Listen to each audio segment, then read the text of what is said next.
presentation. I'll share a little bit about myself for those of you who don't know me. Again, my name is Mara Walsh. I am in the United States and specifically between Philadelphia and New York on the East Coast. I started leading physical tours with EF Tours as a Girl Scout leader, and I took girls and their families to international destinations every summer. I've since expanded my physical travel program and added adult-only tours as well as family-friendly tours. In nearly all of my tours, I partner with EF Tours or their adult division Go Ahead Tours. We also do some customized tours that don't fall under those umbrellas. There are a couple reasons why I started this virtual tour series. One, I really wanted to support the tour director community during this time of travel restrictions where they do not have any work. And two, I really wanted to keep the excitement of travel alive for my travel group. And then we extended that opportunity to those of you who've learned about these tours through friends, family, social media, and other means. So welcome to everybody who's connected with our virtual tour series. We've done several tours in the past months since COVID has struck. If you've missed any, or you'd like to go back at your leisure and view some recordings, they are all available on my website, girltraveltours.com/virtual-tours. We have several more tours that we have lined up for the next few months. I'll go over a few of them with you now, and I've also put up the website so that you can see where you can sign up for them. You do have to register for each tour individually so that we know you want to attend. We have Lucerne in the Alps, Budapest, the Royals, Ontario and Quebec. We just added the Vatican City, a musical tour of Britain, Antarctica, Andalusia, Jerusalem, Belgium, and I'm happy to say that I found a great Mexican tour director to do a tour on Cinco de Mayo. As long as you're interested in viewing these virtual tour presentations, we will continue to produce them. I know many of you have found this virtual tour series through Facebook, and some of you are on Facebook right now viewing this live stream. So thank you for joining us. I just wanted to again send out a warning regarding the scammers on Facebook. There's several relentlessly unscrupulous people on Facebook trying to promote fake pages and events by copying legitimate events like this one and providing you with alternative links so that you give credit cards. Please never give a credit card to enter a free virtual event. My virtual tour presentations do not require credit cards to join, and you can always safely access our events through my website, which is girltraveltours.com, or by viewing them on my Facebook page, which I know many of you are on the Girl Travel Tour Facebook page right now. Please don't click on the links that are put in the comments. Most of them are trying to get you off of Facebook and into some scamming websites that collect credit cards. Okay, so before we get going, I want to share with you a few ways that we have to interact today. Feel free to ask questions in the Q&A. Those questions will be directed from the tour director after the tour. If you have some information you'd like to chat with me, I can receive them through the chat module in Zoom, and I will also be monitoring it on Facebook. I always like to offer an interactive poll as well.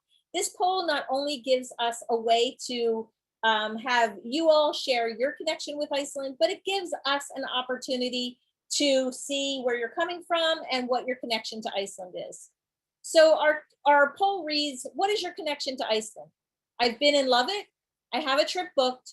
I plan to go in the future. I have no set plans, but I'm interested in the destination. And I'm solely interested in experiencing it virtually.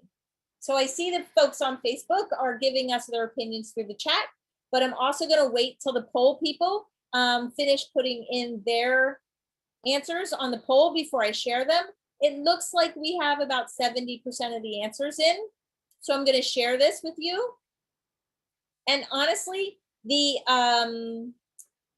answer that comes up in the most case is 40% of the people say, I have no set plans, but I'm interested in the destination. And actually, that's where I sit. I would love to go to Iceland as well, but that's where I sit. So we have about 20% that have been and loved it. I know that our tour director is one of those people.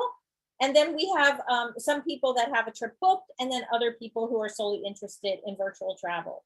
So I'm going to share those results with the audience so that you can get a quick look at where everybody is. I'm going to stop sharing, and I'm going to take my poll down. If you still see the poll mechanism in front of the presentation, you can just quickly click on the top left button, and that'll take the poll right off your screen. Today's tour and all of our tours are scheduled for 90 minutes plus a Q&A. So I hope you're ready with a snack and a drink in hand to get into the tour. A tour would not be complete without a fantastic tour director. A tour director is like a personal travel concierge who stays with your group from start to finish and shares a world of knowledge, manages all your travel plans, and makes sure your experience is stressless and full of positive, lifelong memories. These are by far the most important people in our group. And if we're not traveling, these tour directors have no work. I'll share with you via chat and in the Q&A how we can tip the tour director if we're so inclined. All of the tips do go to the tour directors minus the Zoom expenses to run these programs. I'm hoping that this virtual tour will not only reignite our desire to travel, but allow a tour director to do what he does best and share his knowledge and passion for travel. Today, we're lucky to have a tour director who has fallen in love with Iceland. He's super knowledgeable about this region, and he can't wait to share his passion with all of you. I'm honored today to introduce you to and hand over this event to our amazing tour director, Austin. Austin, if you're ready, you can unmute yourself, and I will give the controls over to you, and you can start your presentation. Oh, heck. So I understand that you might be struggling over there with technology. We can certainly help you through that. Don't you worry, Mara. I struggle with everything. Awesome. I struggle with absolutely everything. My wife was just helping me there while you were talking. Welcome, everyone. Thank you so much for having me. Are my levels okay before we start? You can use your outside voice a little bit more, and a little bit more. Certainly. I'm sure people would appreciate it. Absolutely. It's 10 o'clock here. I don't want to upset the neighbors, but you know, needs must. Hello, everyone. God kvöld. Velkommen in Iceland. Hello, my name is Austin. Jeg heiti Austin. And I, as Mara says, I am a long-term tour director for EF Tours. Now, Mara, I have my presentation sitting on my desktop here. You're going to share your screen first. So you're going to go to the green button on the bottom of the Zoom, and you're going to hit share screen. Share screen, yeah. Okay. Am I sharing the screen yet? Not yet, but you are now. Absolutely right. So let me make this a full page for me, and then we will start here. Awesome, how is Austin. that? You're ready to go. Fabulous. Thank you very much. Well, Mara has muted, so I'd just like to say hello to everyone. I've been watching all the names and all the places come up, where everyone is watching from all over the world. I am a Scot. I'm from Scotland. I'm sitting here right now in Glasgow. I've seen that come up a few times, and I've seen Edinburgh as well. Of course, my name is Austin, and I saw Austin, Texas come up there as well. A lady called Teresa just came over there. Hello, Teresa. And I want to say quickly a hello to a girl from Greece called Chrissa, who added me as a friend on Facebook a few months ago because she'd seen this tour. So hello. Hi, everyone. As Mara says, I am a tour director for EF Tours. I work in Iceland every season except the last two, of course, because of all the craziness. Though I have been going to Iceland for about 12 years now. I took my girlfriend there in 2008, and we've been going back ever since. We're now married. She's the one that's been looking after all of my tech stuff from here. So what we're going to do, I'm going to talk you through a little bit about the country, first of all, some of its quirks, some of its funny bits. I have a big presentation here of over 140 slides, so I hope it's good. I've watched a lot of other people do this, and I'm hoping that I will answer a lot of the very frequent questions that we get all the time. So first of all, where is Iceland? Well, here we are. Iceland is in the North Atlantic and its capital is Reykjavik. As you can see, right in the centre of the screen to the right there, that's where I am at the moment. I'm in Glasgow, Scotland. Iceland is north of me. You can see Greenland there. To the left-hand side of the screen, you have the US, the Gulf of Mexico and everything, some of South America, all of Europe over here. I didn't manage to get the Southern Hemisphere in at all, but hello from there. I saw somebody from Tasmania coming in. So Iceland is in the North Atlantic, very close to the Arctic Circle. Here is the country itself. If you look at it, immediately what I think you'll notice is all of the towns are on the outside of the country. The center of Iceland is still incredibly volcanic. It's over two tectonic plates, the North American and the European plate, and the center is either too hot or too cold to live in. Down in the bottom left-hand corner is where we're going to be spending most of our time on this tour, but I'm going to show you some of the wonders from other parts of the country as well. Reykjavik is the capital. It's down on the left. Reykjavik means smoky bay. We'll come on to that there. As you see, everything is round the outside, and in the center, you'll see these white areas. These are glaciers. The Icelandic word for glacier is youre, right there. Moving a little bit closer, this is the southeast. If you look extremely on the left-hand side of the screen, you'll see a name that says Reykjanesbær. This is a little peninsula here.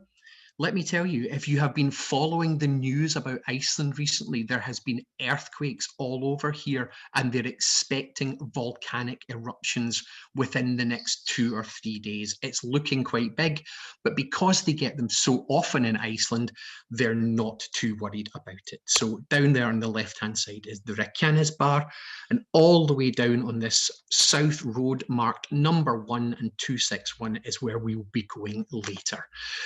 Coming a little bit closer, I wanted to show you the 2 glaciers that we will be looking at a little later. The one on the right is called Mýrdalsjökull, and you can see at the bottom of it, there is a little, it's almost like a fingertip coming off it at the bottom, just under the word Katla, and to the right of the word Thorvaldseyri. That is Sólheimajökull that we visit on the EF tours. And the other infamous glacier there, mostly for the people of Europe, that exploded in 2011 and closed our skies, is that one called Eyjafjallajökull. The 2 easy ways to say Eyjafjallajökull, some people say E15, other people pretend they're drunk and say, I forgot my yogurt. I forgot my yogurt. So Eyjafjallajökull down here. So Iceland and its people, what is this country all about? So the population of Iceland is roughly 360,000 people in total. That makes it quite easy. I have a lot of North American students, and if I have students from the USA, it's very easy to scale that up because there's roughly 350 million Americans, so you can scale everything up. Iceland is a tiny country. The city of Reykjavik has about 125,000 people in it, and then when you take the greater Reykjavik area, it's about 250,000 people. The next biggest area is Akureyri, which is in the north and has 21,000. The rest of the country is made up of small urban conurbations around the outside of the landmass, as I said. I thought I'd look quickly at the cost of living. Iceland is very expensive. This is US dollars at the moment. So a family of 4, roughly $4,600. In pounds, that's maybe about 3,900. And that's not including rent. And that depends where you live.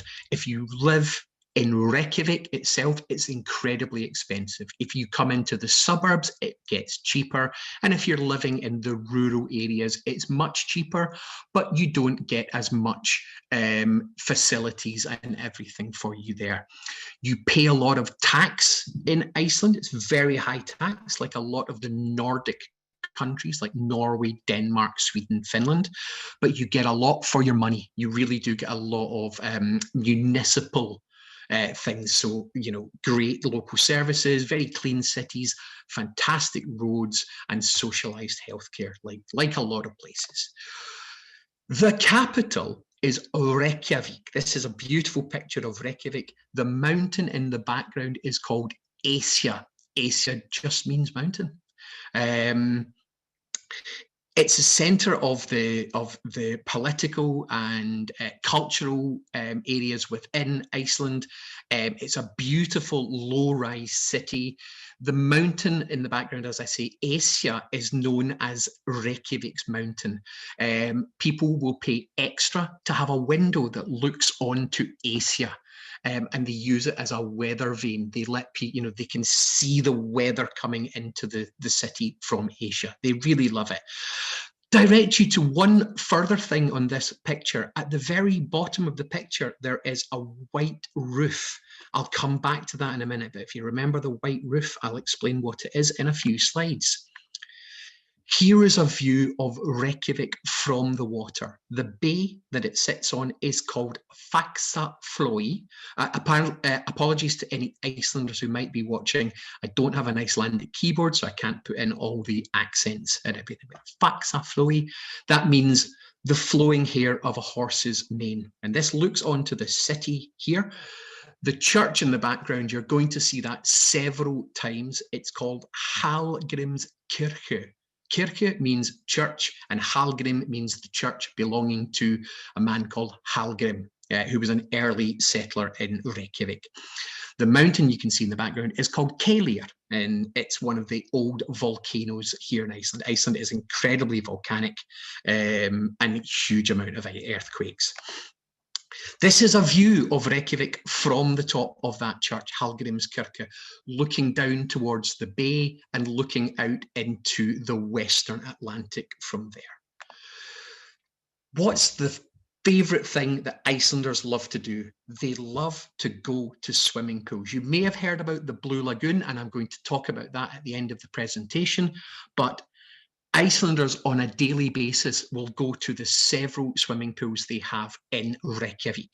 There are 7 main pools in Reykjavik. Everybody uses them. They're very cheap for the locals. This one is the biggest one on the left and at the top, and it's called Laugardalslaug. And below it, we have the Vesturbæjarlaug. They're all very cheap. They are all open air.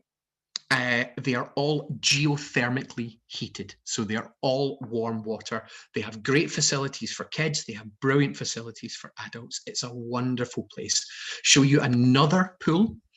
This is the oldest pool in Reykjavik. It's called Sundhóllin, and it's the only pool that has an indoor in it as well. You can see on the right hand side it has outdoor spaces as well. In fact, it was renovated in 2018, and this top right picture was added, sorry, this top right pool in that picture was added in 2018.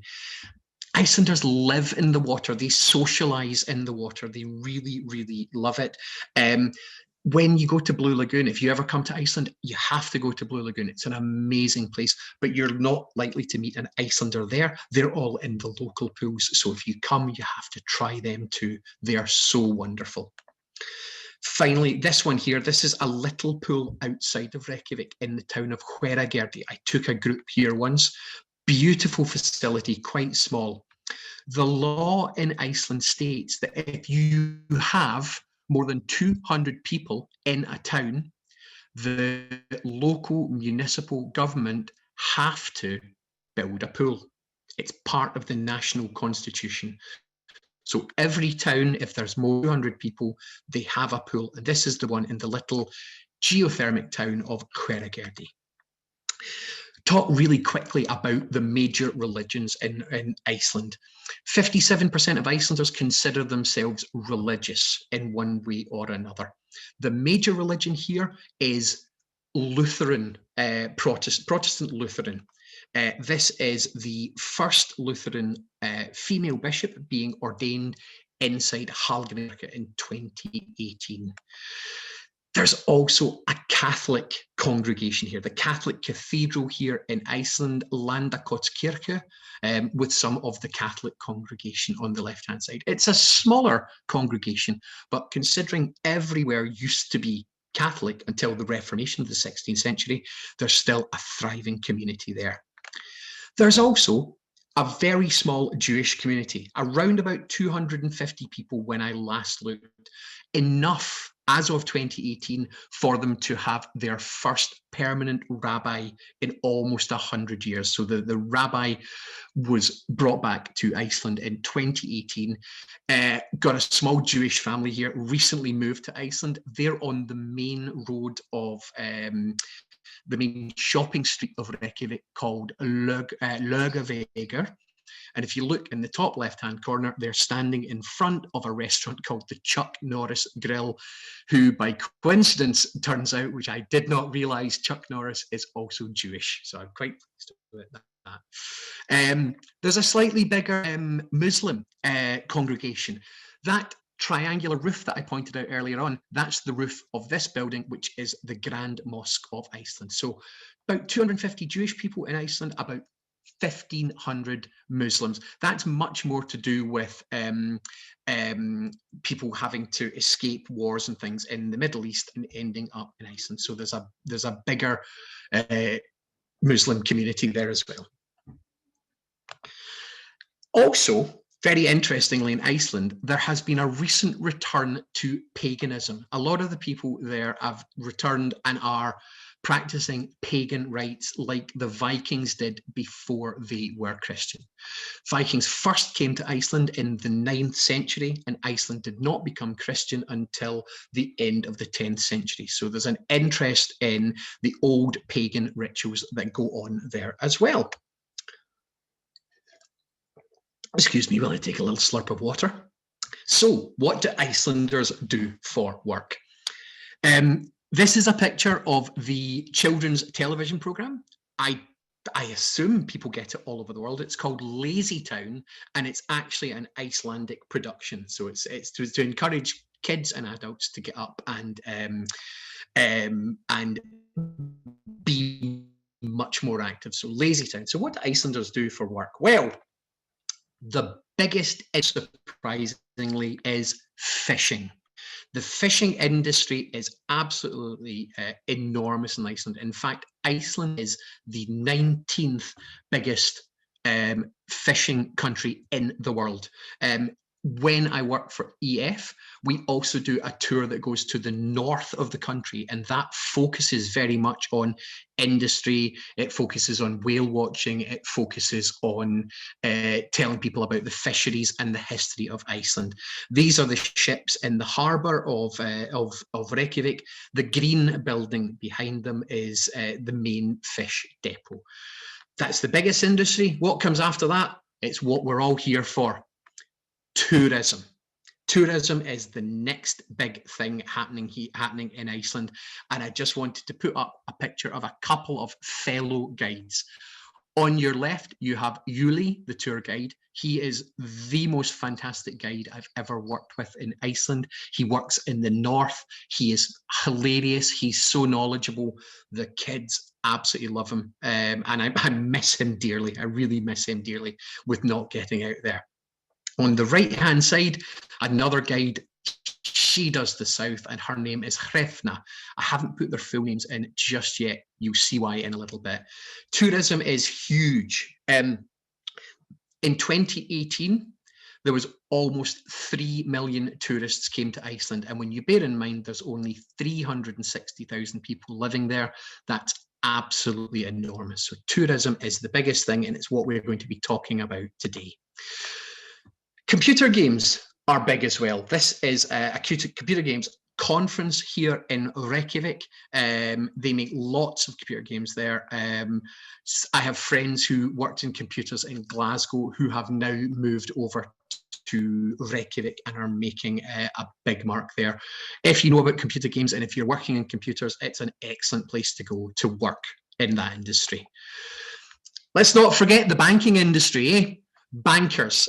Up until 2008, Iceland had an incredibly strong banking community, so much so that they helped to crash the world economy in 2008. Iceland reacted quite well to that. They put quite a few of their bankers in jail for a while. But their banking industry has since recovered, has a lot more regulation now, and it seems to be working a lot better. Oh yeah, of course, film and TV. You may recognize this television program. They filmed Game of Thrones up in Reykjavik. Up in Iceland, all over the place, but mostly in the north. I will show you some of the sites in the north where they filmed, but they also filmed in the south, and I'll show you a couple of them. In the top right-hand corner, we have Jon Snow from Game of Thrones. Apologies if you don't watch it. I'm sure a lot of people are enjoying this bit. Underneath, this is the little cave of Vatnajkull, and this cave was used as a cave where Jon met his love, Ygritte, in there. They filmed them going into this cave. That's what it actually looks inside. So you see they used a set inside if you are watching if you're watching the series. That's in the north of Iceland, and in fact, Vatnajkull, that cave, sits exactly on the edge of the two tectonic plates. So you can actually go there and you can stand between the North American and the Eurasian plate there. So that's the big industries in Iceland. What's the best time of year to go? I already saw somebody in the Q&A asking us, what's the best time to go? What's the best time to see the aurora? Well, when is the best time to go? Here is my personal opinion. Shoulder season, which is to me March and April, or September, October, November. Now, you can go to Iceland any time of the year. Nobody goes to Iceland for the weather unless they really like cold weather. It's not a warm country.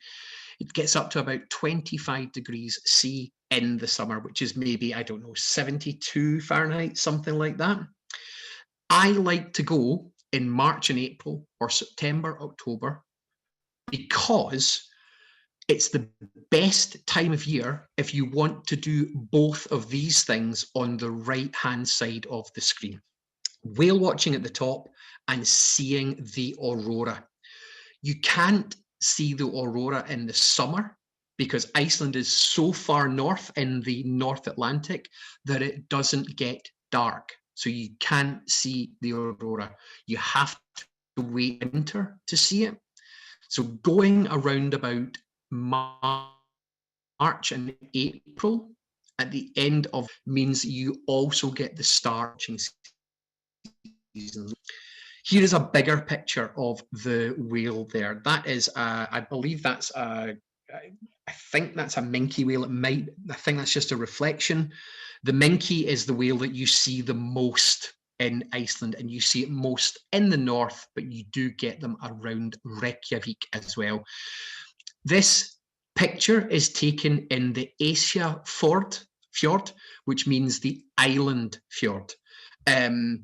It's in the north of Iceland. It's where we go on the northern tour of Iceland with EF. And in fact, that boat in the background is one of the ones that we use. The whales start to appear in March and they stay till about October, maybe the start of November. Then they've gone back into the southern oceans where the feeding and everything is better, and they go there to spawn. The best place in the whole of Iceland to see whales is the town of Húsavík up here in the north. It's quite easy to get there. It's about a 5-hour drive, or you can fly from Reykjavik. But you can see them in Reykjavik, you can see them in the Ísafjord, which is the one right beside Húsavík, to the left of it. And then the aurora. Now, again, the aurora needs darkness for things to be seen, and it needs clear nights. You get that particularly over Iceland, and you get the aurora as the nights get dark. In the summer, there's no darkness. You maybe get about an hour of gloom in the middle of the night, but it's daylight for the rest of the time.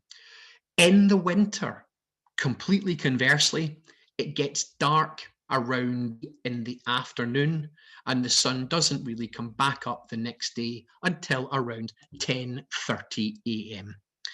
So you get the advantage of these very, very long nights. Icelanders, you know, they are used to it. A lot of people who move there don't like it so much. They get a little bit depressed by it, but that's the best times to go to see the aurora. I'll deal a bit more in this in a few more slides.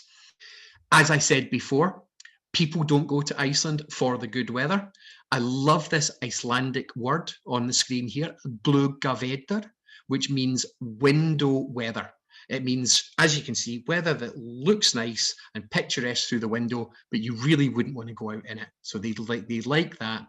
And on the other side, we've got Faxaflói Bay with the concert hall Harpa behind it. So you can see some pretty strong weather there. Also, another great time to go to Iceland is New Year's Eve. I've been there for New Year's Eve about 4 times. It's magical, it's crazy, it's freezing. Iceland doesn't know what health and safety is when it comes to fireworks. Anyone can buy the fireworks. Anyone can take them up to the center of Reykjavik and let them off at midnight. There are remarkably few injuries because Icelanders know that they live in a dangerous country, so they are very, very safe people. But come midnight on New Year's Eve, this is what the sky looks like. It's not a municipal fireworks display, it's just everybody letting off fireworks left, right, and center. It becomes a bit like a war zone come midnight there. It's great to go there. Reykjavik is incredibly busy. Hotels are expensive, Airbnbs are expensive, flights are expensive, but it's so worth doing to go there at New Year's Eve. It's incredible. So, you've seen some pictures of the aurora. What's the best way to see the aurora on my visit? Number one, this is the best recommendation I can give you. Get a bus trip. All of the companies do it. I should also say I have prepared 2 or 3 information sheets with lots of emails on it of the companies that I would recommend, hotels I would recommend, things like that. This company, you can see the front of the bus, is called Reykjavik Excursions. They are one of the best companies, but in all of the companies that sell aurora tours are all very good. And here's why. When they're trying to say they are all rivals, but once they have got you onto the bus and are taking you out to see aurora, all the companies they all work together. So if one company goes to a site and they find the aurora there, they tell all the other guides and all the other drivers, and everybody goes to the same site because it's in their interest that everyone gets to see the aurora. Further to that, if you don't see the aurora on your trip, they will take you out again until you do see it. And if you don't get it while you're there on the trip, they'll give you a ticket to come back. It's as simple as that. So one thing to think about is if you go to Iceland and you're there for a week, try and get an aurora trip early in the week, because then if you don't see it, you can go out again. Another thing that you can do, and I've put this email and everything in my information pack at the end is look at the Space Weather Prediction Center, which is part of the NASA website. It gives you lots and lots of information about where the aurora is. You can see these green lines at the top of the Earth. That's on the left-hand side, North America. Iceland is just off to the right-hand side there. You can see Greenland, and you can see at this point the aurora isn't over Iceland, but it is over northern Canada and Alaska, and the southern aurora is over the South Pole. So Space Weather Prediction Center, you can look that up online, and it gives you all the information, tells you if it's happening, tells you if it's clear. Also, if you're going, you can get this guy, the My Aurora Forecast app. Put it on your phone and it does this for you. It shows you where the aurora is strong. It shows you your viewing probability on the left-hand side, and it also shows you the aurora forecast there from the Space Weather Prediction Center. The app is completely free. I've put information in the sheets for you at the end as well. You can buy a pro version of it, but it's not really worth it unless you're going to go out and look for the aurora over and over again. The free version is absolutely fine. To finish this section, here's a couple of pictures. Now, I've been to Iceland over 30 times. I've seen the aurora 6 times.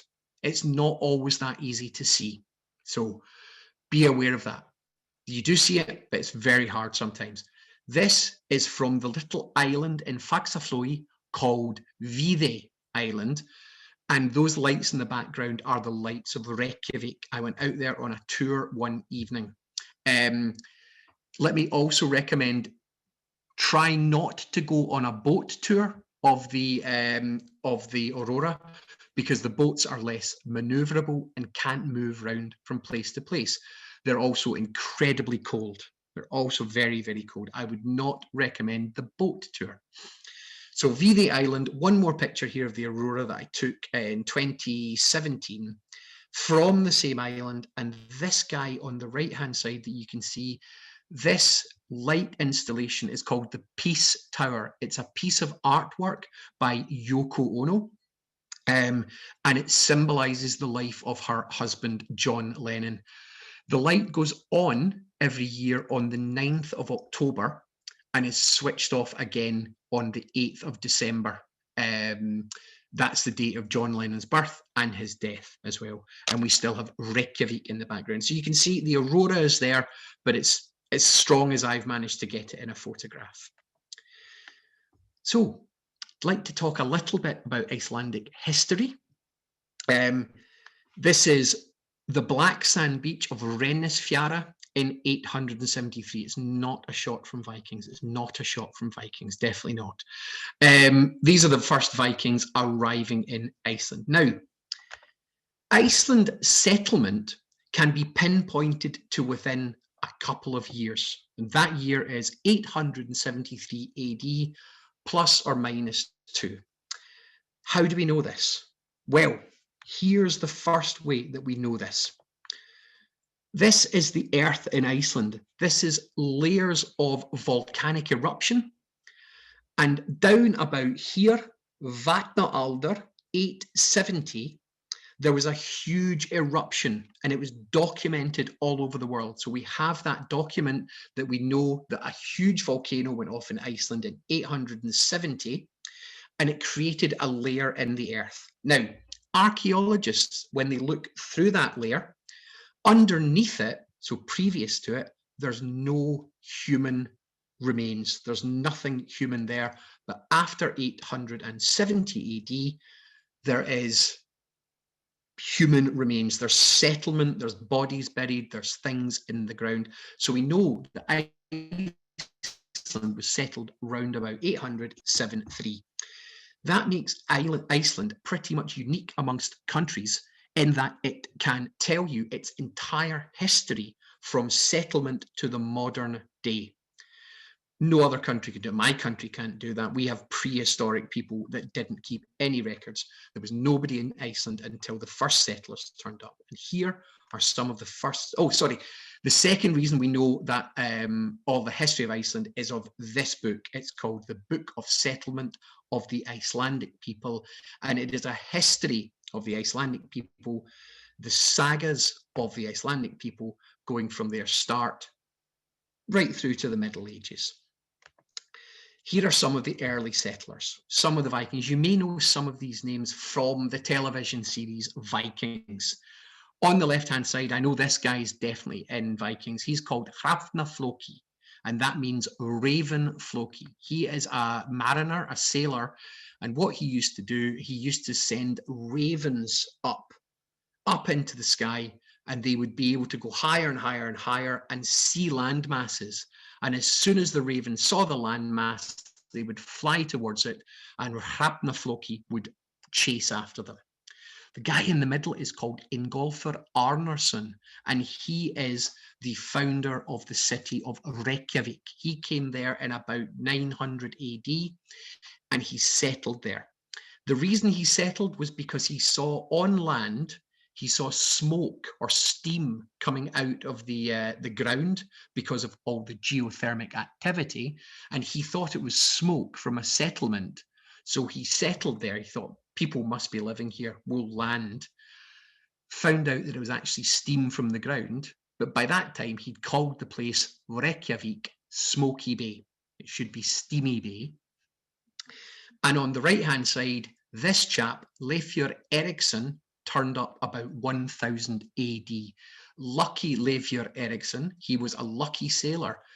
They are pretty sure he has also sailed to North America. It's pretty sure that the Vikings were in North America now. They're finding more and more settlements down the eastern seaboard of the United States and Canada. Lucky Leif used to sail right across the North Atlantic, and he would come into Iceland and use it as a jumping off bay. He was known as Lucky because he was a great sailor and people wanted to sail with him. So the history of Iceland is Vikings, very, very, very scary, scary Vikings. This is me in the National Museum of Iceland, where you can dress up as a Viking. I put all that stuff on. I was then basically just looking for Carly Rae Jepsen to give her a sword.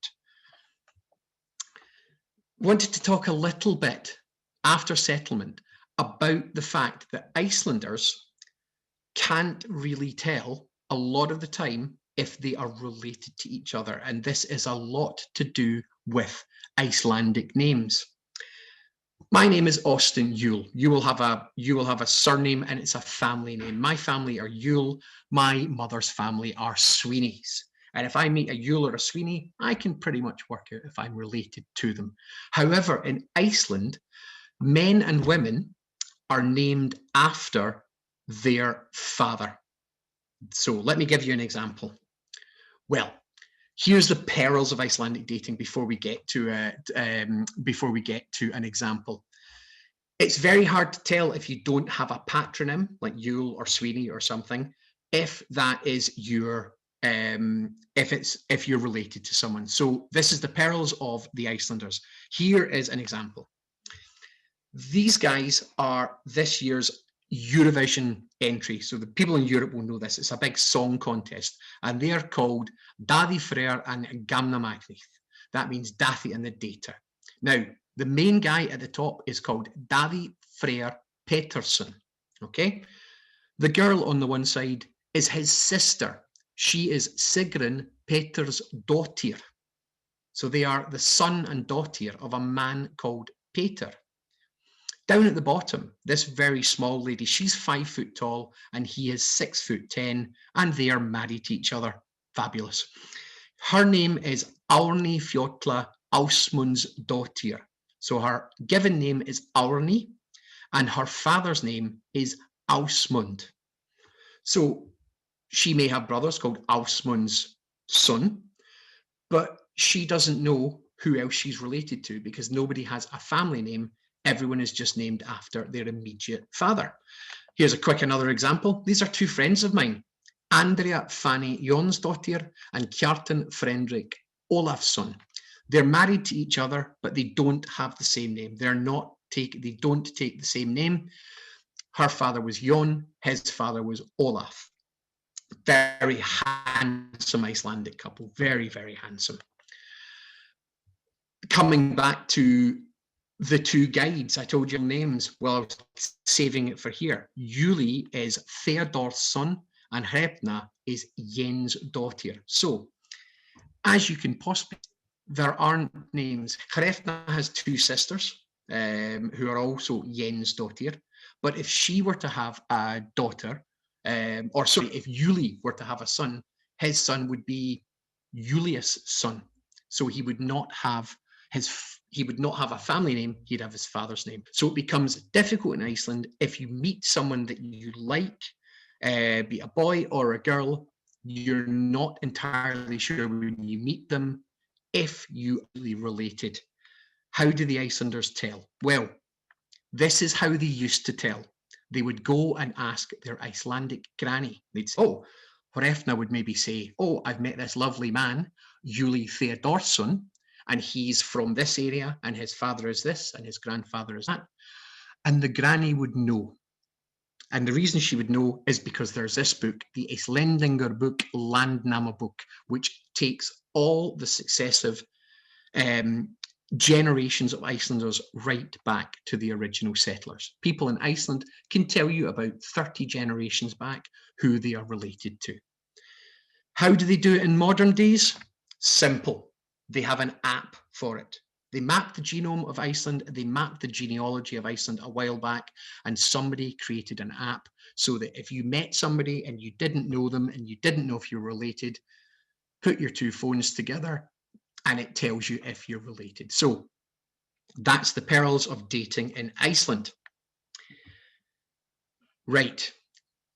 I'm going to take you on a little bit and start showing you some of the beautiful areas of the south of the country. So this is me at my favorite place in the whole of the world. It's called Gullfoss. It's the Golden Waterfall, and it's in south central Iceland.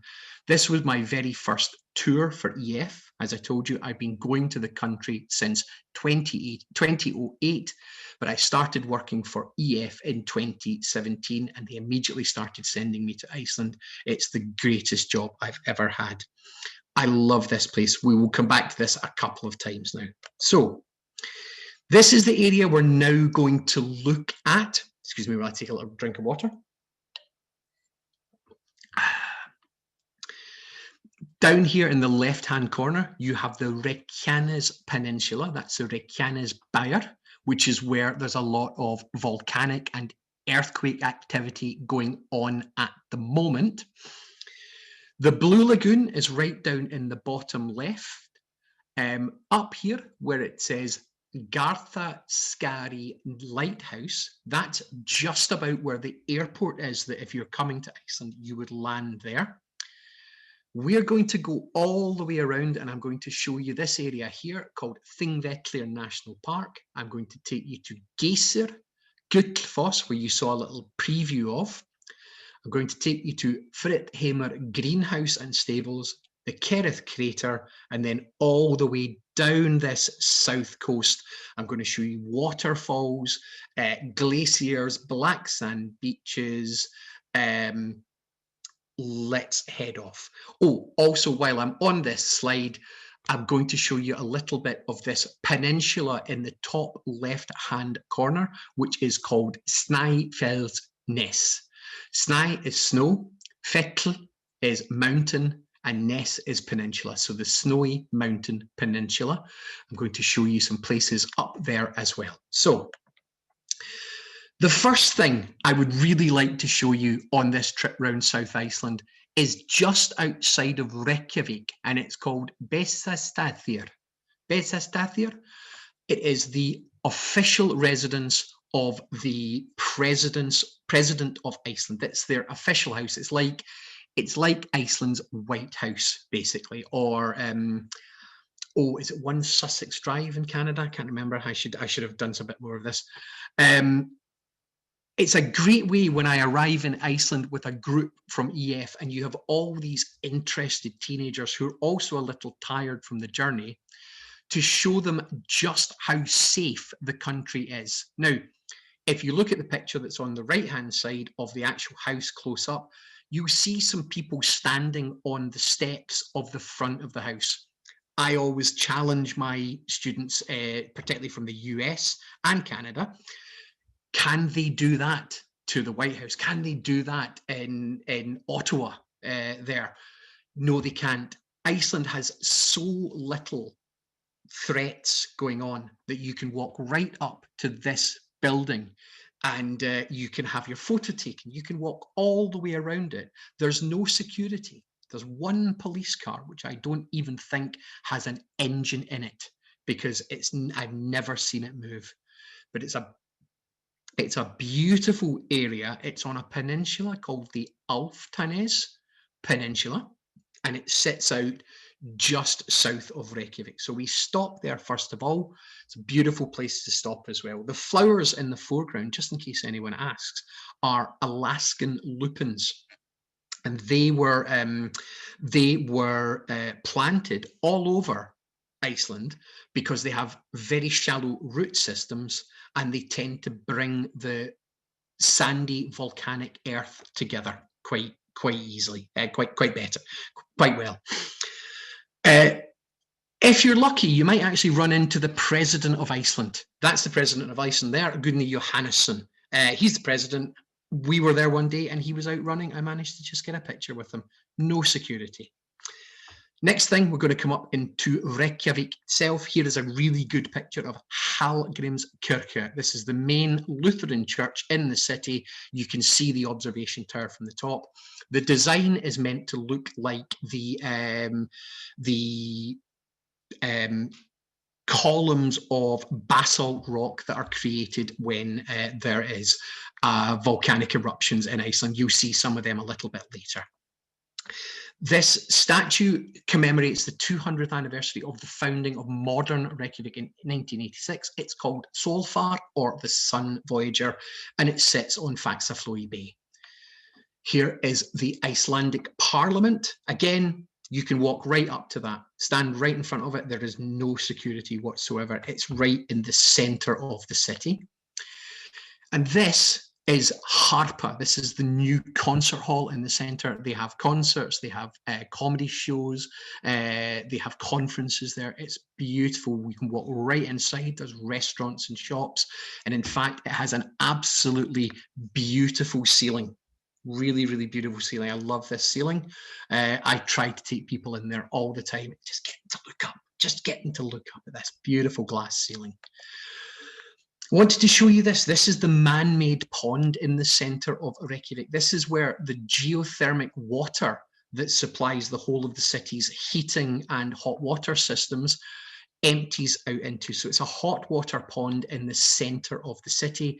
In the photograph on the left of the screen there, that building with the glass windows, the square one at the background, that's the town hall. And in the winter as well, it can really, really freeze over. This is me here on Christmas Day 2010. That's me standing in the middle of that pond. Even though it's hot water, it was so cold, it had frozen right over. Once we're back out of Iceland, I said I'd show you a few things of the Snæfellsnes Peninsula. So this in the background here, as you leave the airport, you can see this mountain in the background. This is the Snæfellsjökull, the snow mountain glacier. It's the smallest glacier in Iceland, and it's probably going to be the first one to go with global warming as well.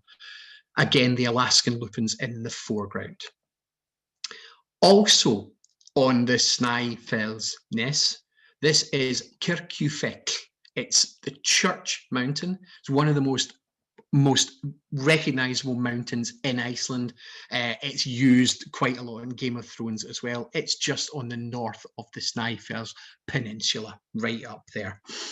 And then I want to tell you about, we're going to come back down to the south, but what you absolutely have to realize about the south of Iceland is that it does sit on two tectonic plates. So you can see on the left of the screen is the North American plate, and on the right of the screen, there's the Eurasian plate. So Europe on one side, North America in the middle, and that red one right down the center is the volcanic zone.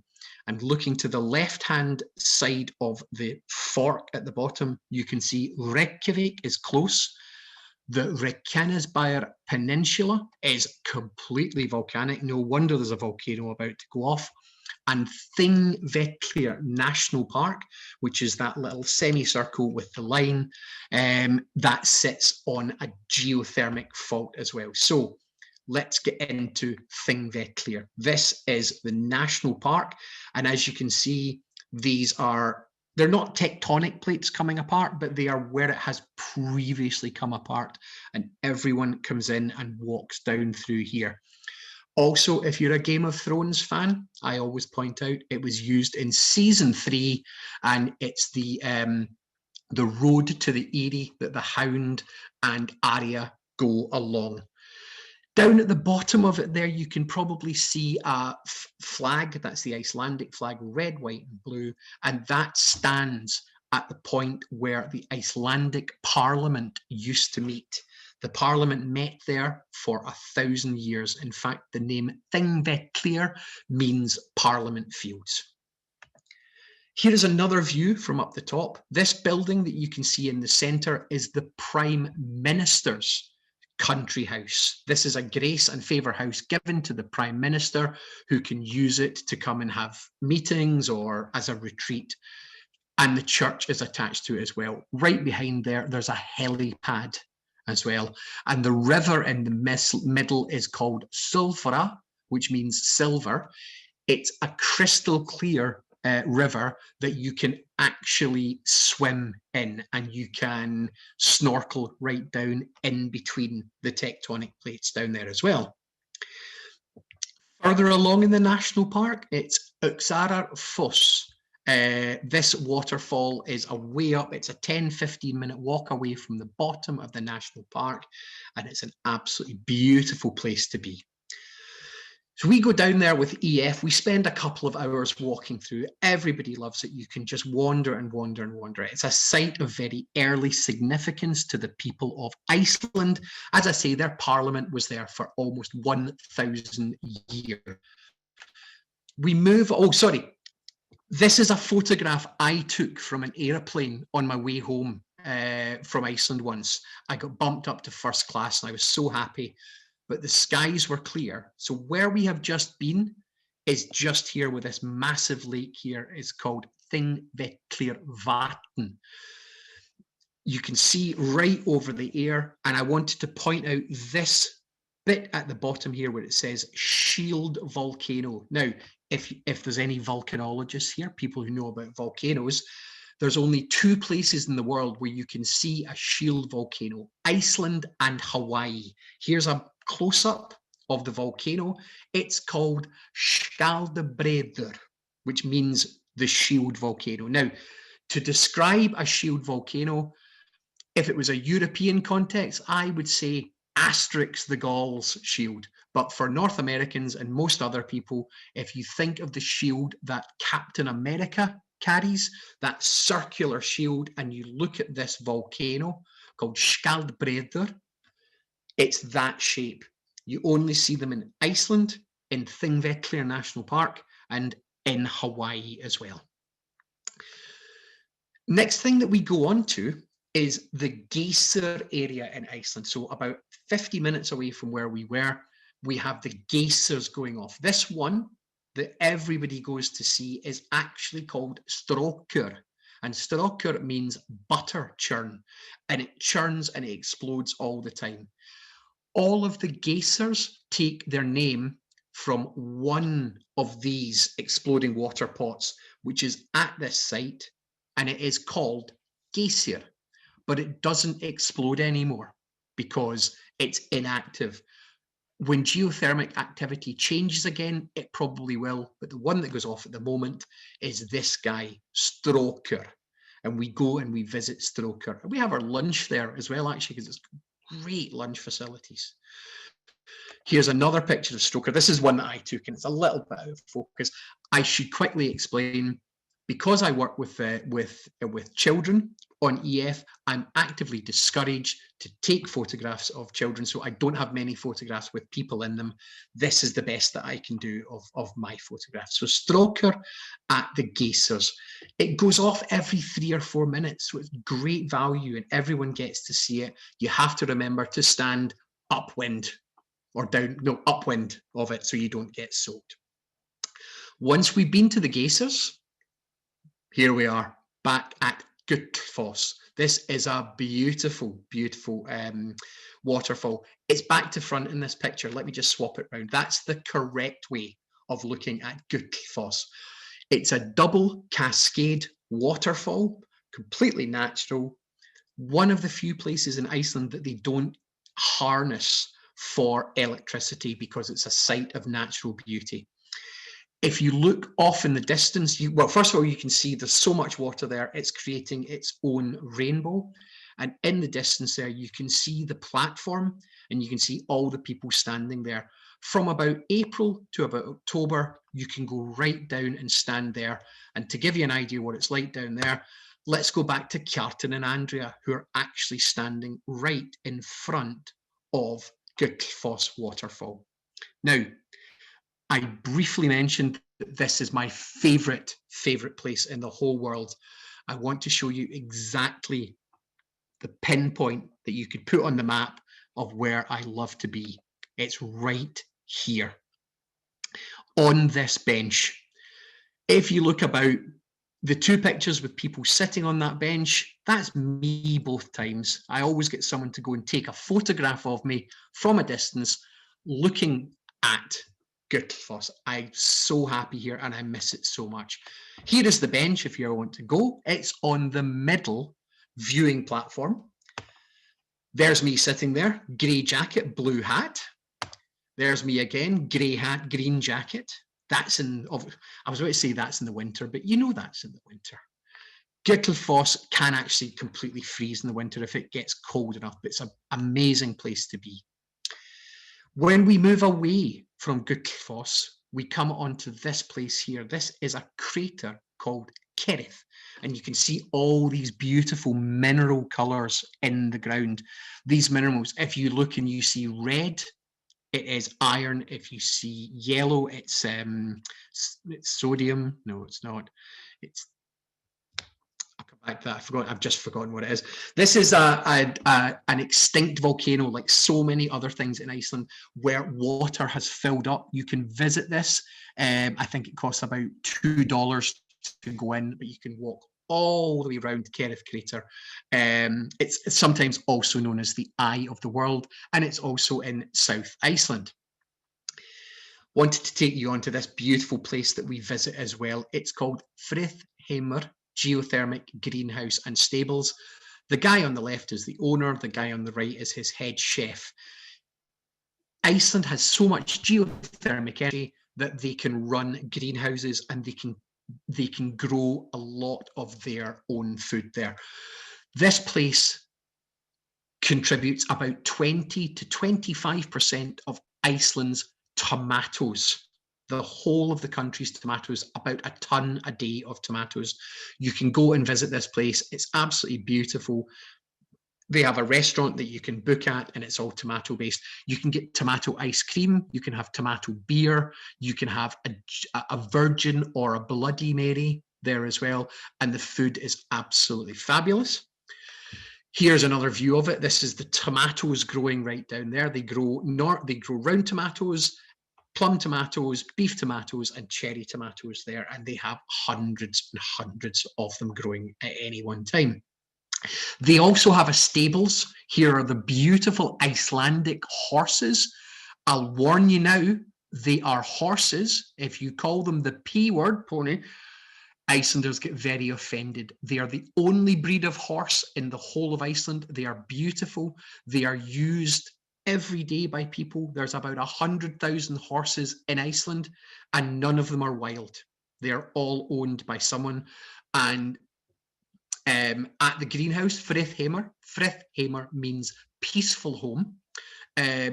We go and visit these horses. because it's EF, we're not allowed to ride them, but you can go and ride them yourselves if you want. They will take you out horse riding. Here's another picture of these beautiful horses. Lots of different colours. They have short, stubby legs, which are very good for the bad terrain in Iceland. Some of the waterfalls on South Iceland. I'm going to show you quite a few. This guy here is called Seljalandsfoss. And as you can probably see in the background, there are people walking into it. You can go and stand inside Seljalandsfoss. That's the view you'll get. That's an optimistic view, but it's a beautiful view. That's looking out at the south coast of the country. I tend not to go in to the waterfall, mainly because as a tour director, if I were to fall over in there and break my leg, that's the tour over for everyone. They'd have to get someone else. So I don't go in. But on my birthday in 2019, I had a little wander in there as well and got somebody to take my photograph. So it's absolutely amazing in there. It was a grayer day on the 21st of April, 2019. But I got my photo taken. Here is another waterfall. This is the largest waterfall in Iceland. It's actually in the northeast, but I wanted to show you the waterfalls. It's called Dettifoss. Anyone who has seen the new Alien films, the ones that came out about 6 or 7 years ago, the very opening of that Alien film was filmed in front of this waterfall, Dettifoss. It is huge and powerful. Next waterfall is called Svartifoss. Now, this is one of my own photographs. I went on a hike up to there and took this. You can see the columns of black basalt that are coming down. This is a volcanic formation called Svartifoss. It's in the national park of the Vatnajkull, which is the largest glacier in Iceland. You can go from the car park up to it in about 30, 40 minutes. It's really worth the journey. It's a beautiful falls. Hrunnafoss. This means the lava foss, Hrunnafoss. It is just north of Reykjavik as well, and it's a beautiful cascade. People go and walk out on that. I wouldn't. I don't think it's very safe. And finally, this guy in the north of the country called Godafoss. I mentioned earlier on that Iceland became Christian in the year 1000, and in a symbolic act, they took their pagan symbols, and one of the leaders threw the pagan symbols into this waterfall to get rid of them, symbolically taking themselves away from paganism. That's why it's called Godafoss. It's the waterfall of the gods.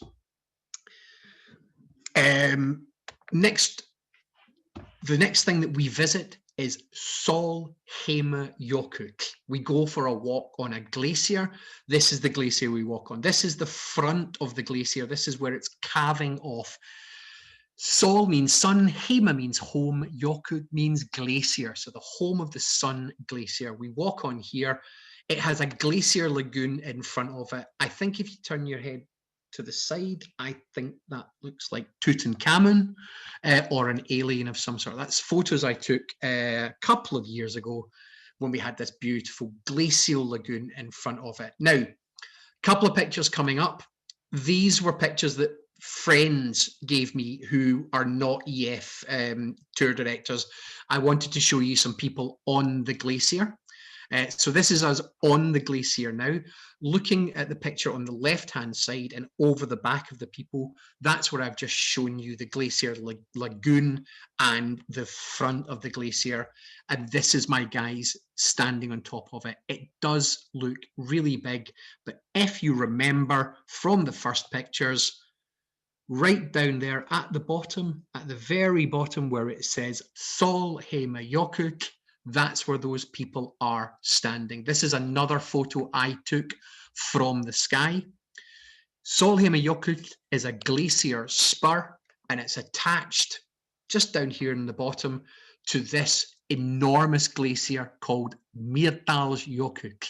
That's the glacier belonging to Mýrdal, and underneath here there is a volcano called Katla.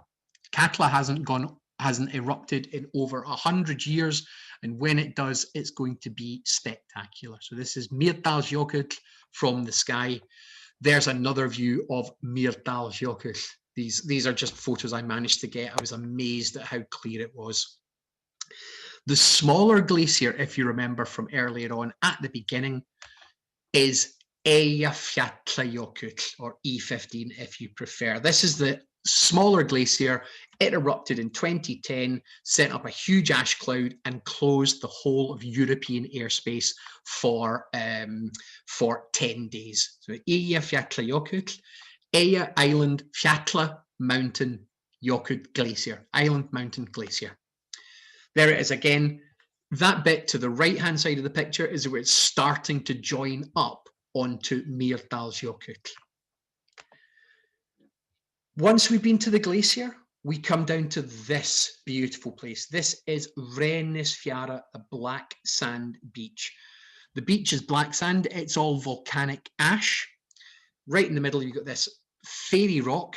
And over on the far side, you can see those rocks in the sea. They are called the Reynisdranger. We're coming to them in a second. Again, another reference to Game of Thrones. This is the cave that's at the far end of the beach that we were just looking at. It has a name, but I've just called it Dragonstone because it's the entry to Dragonstone in Game of Thrones. So you may recognize it from there. The beach looks a lot less black when it's dry. It looks much grayer, but as soon as the rocks get wet, it goes completely black again. You can walk into this cave, you can walk around the headland. The next thing you see are these rocks, Reynisdranger, these rocks belonging to Reyni. They're out in the water.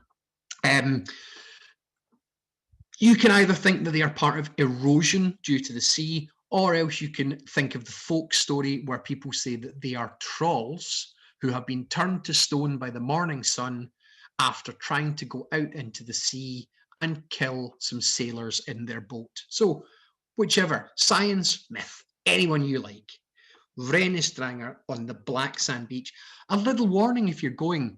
The black sand beach is the most dangerous place in the whole of Iceland.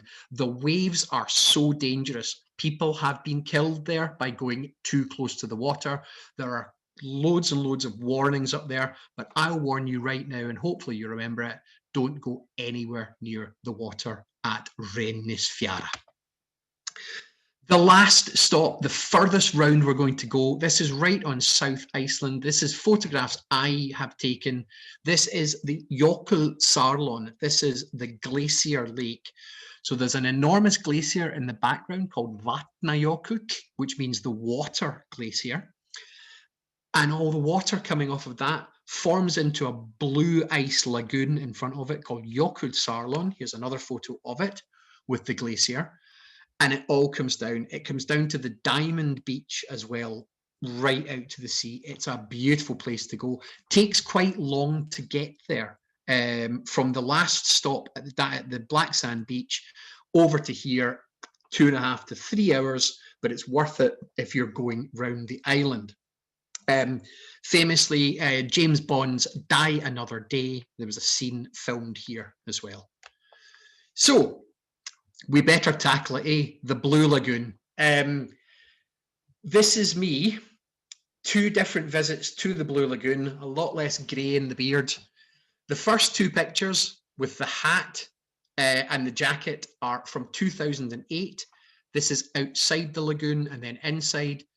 And this next one, 2 years later, is 2010 on the 26th of December.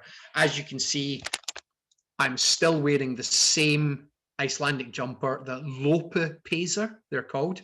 I bought it in 2010. They're very expensive, but I think it's going to outlast me. They're absolutely great. These are just personal photos I have taken because I didn't want to use stock photos. And the next ones I want to show you are all taken in 2008. If you go now, you will never see the Blue Lagoon like this again. It's far too busy. This was my first experience of the Blue Lagoon in 2008. It was so quiet. Here we are. That's the lagoon looking out. There's only one pool there at the moment, at this point in 2008. In 2013, They dug out a second pool and made it twice the size, and it's still not big enough. It's so busy. It's the biggest attraction in the whole of the country. Another photograph of it. It's beautiful. It's amazing. It's very expensive to go to, but it's absolutely worth doing once. Compare and contrast it against the local pools. The local pools cost you about $6 or $7 US. It's at 7 or 8 Canadian dollars. Blue Lagoon will cost you about $70. Amazing experience, but do contrast it against both things and don't miss it. Do not miss it. It's great. Final picture of the lagoon here. That's my wife, my long-suffering wife, in 2008 on our first trip. Never seen it like that again. Just to give you context, the Blue Lagoon, everyone says it's a natural, beautiful thing. It's not a natural pool. The Blue Lagoon is the most beautiful industrial disaster you'll ever visit. Just over that hill where my wife is in the background there is a power plant, a geothermal power plant. In 1984, one of their cooling towers ruptured and the mineral-rich seawater that was cooling the pipes inside burst and filled up the pools around this area. Icelanders started to come and use it, and the next thing you knew, the company had put a fence around it and put a little changing room in it, and it's grown ever since there. So it's not natural, but it is beautiful mineral water that comes straight out of the North Atlantic, is heated up geothermically and comes in, and it's an amazing experience. So we're nearly there. A few final quirky facts about food and fun. So Mara wanted me to add something about food, and Iceland is very funny about food. Because it's in the North Atlantic and because it was a subsistence diet for a very long time, they ate what they could find. First of all, I'm going to go over those ones just quickly. I put these in the wrong order. Beg your pardon.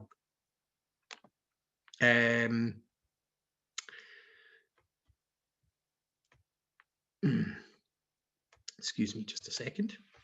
I'm just going to go back. Is that Mara might come on here and say a couple of things. Am I still okay like this, Mara? Yeah, you're fine. If you go back into presentation mode after you select that slide, you'll be fine. Right. What I'll need to do, I'll need to go into that, do this little bit and go back a bit. My apologies. I put something out of border there. Oh, that's not. No worries, Austin. Just go back into your view and we can look at it from there. Okay, we'll look at it from there. My apologies. Hopefully, I put just something in the wrong order.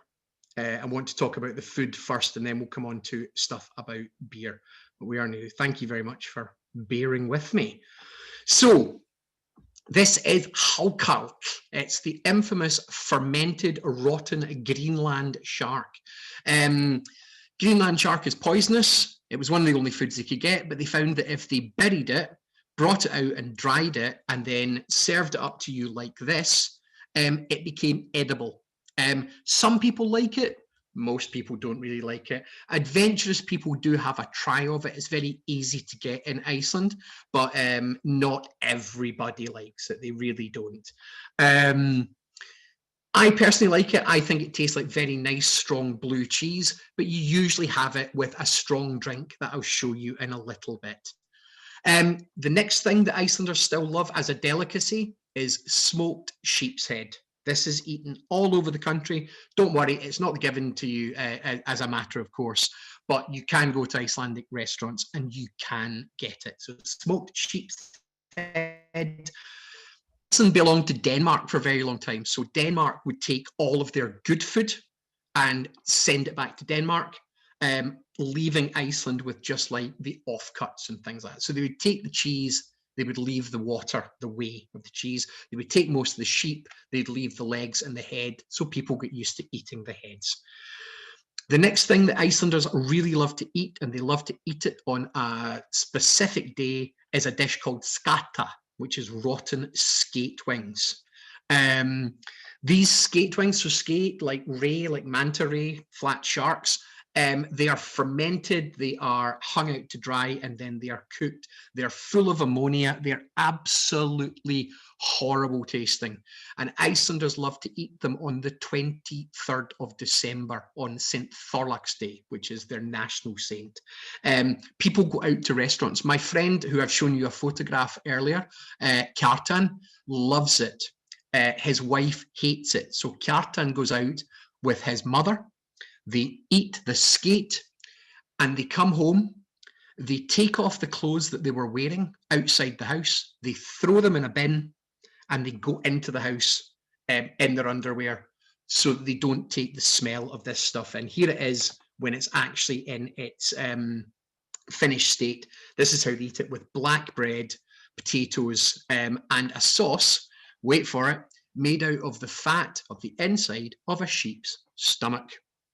You're welcome, everybody. But don't worry, not every Icelander likes this. They also love some really good food that you'll recognize much better. They are huge fans of burgers, and this is one of the best burger joints in the whole of the world. I kid you not. It's called Tommy's Burgers. It's on the harbour of Reykjavik, and it makes these amazing looking burgers. Absolutely amazing looking. That's all they sell is burgers in there. There is no McDonald's or Burger King in Iceland at all, but they have countless burger places and they make them really well.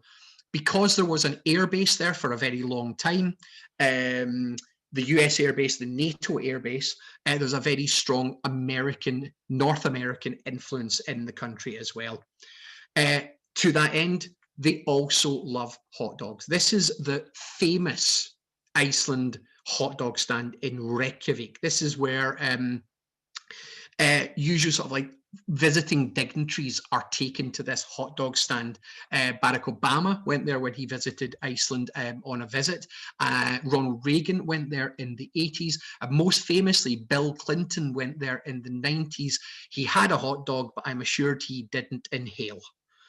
The weirdest and oddest thing that you might think that Icelanders love, being such a cold country, they're pretty much obsessed with ice cream. Go anywhere in Iceland for ice cream and they absolutely love it. They have ice cream shops all over the city, all over the country. They are worth the trip. Part of this is the drinking age in Iceland is 20, and to buy a drink is very expensive. So young people don't tend to go out on a date to a bar or a restaurant because they can't afford it. They tend to go to the ice cream parlors where they can get good ice cream, soft drinks, and sit all evening and enjoy themselves. So they are really, really popular. Really quickly, the favorite snack of Icelanders are these two things: a can of Coke and a Prince Polo biscuit. If you give them to an Icelander when they're away, it just feels like they are at home. And just quickly, I'm going to go back to this bit of the presentation. Few quirky things about Iceland. Until 1989 in Iceland, beer was banned. You weren't allowed to drink beer. It was seen as an uncivilized influence. However, you could drink this stuff, which is 40-odd% proof Icelandic vodka called brennivin. And brennivin is what you drink when you're eating the halkarl, the fermented shark. It's absolutely foul-tasting shark and a vodka that tastes like caraway seed, so like rye bread. It tastes like rye bread. Further to that, if you've seen Will Ferrell's Eurovision film, here's just the thing that annoys me.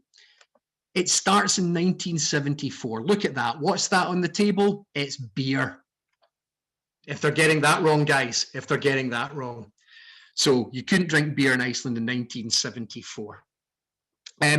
Last couple of things. If there are any children, you might want to put your hand over their face right now, because Iceland has two particularly quirky museums that I would like to point you at. It has the Museum of Sorcery and Witchcraft, That's in the north of Iceland, and right in the center of Reykjavik, it has the Phallological Museum. And in the Phallological Museum, it has a phallus of every mammal in existence. That's every mammal, including us, the humans. It's a fun kind of place to visit. It's quite biological, but it's an interesting place to go. They've just recently expanded into new premises right on the harbour and new development. Couple of last things. This is the only army Iceland has. It's their football, their soccer supporters. Iceland doesn't have an army, a navy, or an air force. All it has is a coast guard. And also their police officers, the Icelandic po here, do not carry guns. Iceland is incredibly safe. It's the 4th safest country by statistics of crimes committed in the whole of Europe. Incredibly safe to go. People don't steal from you because they have a very, very high standard of living. And I think if I just run up to this last slide here, Mara, that is me finished. That's awesome. Yeah. You popped that slide so fast we couldn't even. I know. I've just realized what I've done. Let me see if I can go back to it. Let us see your selfie in your sweater. Yes, this is me in my lopapesa and my kilt as well, awesome. as a proud Scotsman. You are a proud Scotsman with a wonderfully nice and warm Icelandic sweater. Yeah, which might have to come off very soon.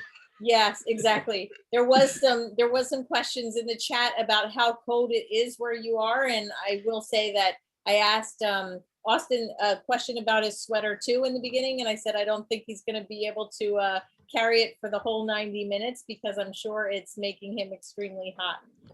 Thank Austin. What a wonderful presentation. I know that so many people have been to Iceland before, and this has reignited their fire to revisit, and it's brought back so many memories for so many people. So I appreciate and thank you for that. And then for the ones there, the many ones of us that have never been to Iceland, it is now on our bucket list. Fabulous. So we truly appreciate that. If you want to take a little drink of water and then go over to the Q&A tab, we're going to start some questions when you're ready. I will say a few things just from my own perspective, because I got some questions directed towards me. People from Canada always ask me about my Oakville sweatshirts that I wear. I always wear an Oakville Girl Scouts shirt when I do these tours, because when we do a physical tour, we all depart with an Oakville shirt on, and we choose our colors. This one is gray, long sleeve because it's winter, but we all have different colors on. When we return from a physical tour, we are all in a unified one color t-shirt with the tour destination. So if we went to Iceland, I would return with an Iceland shirt on.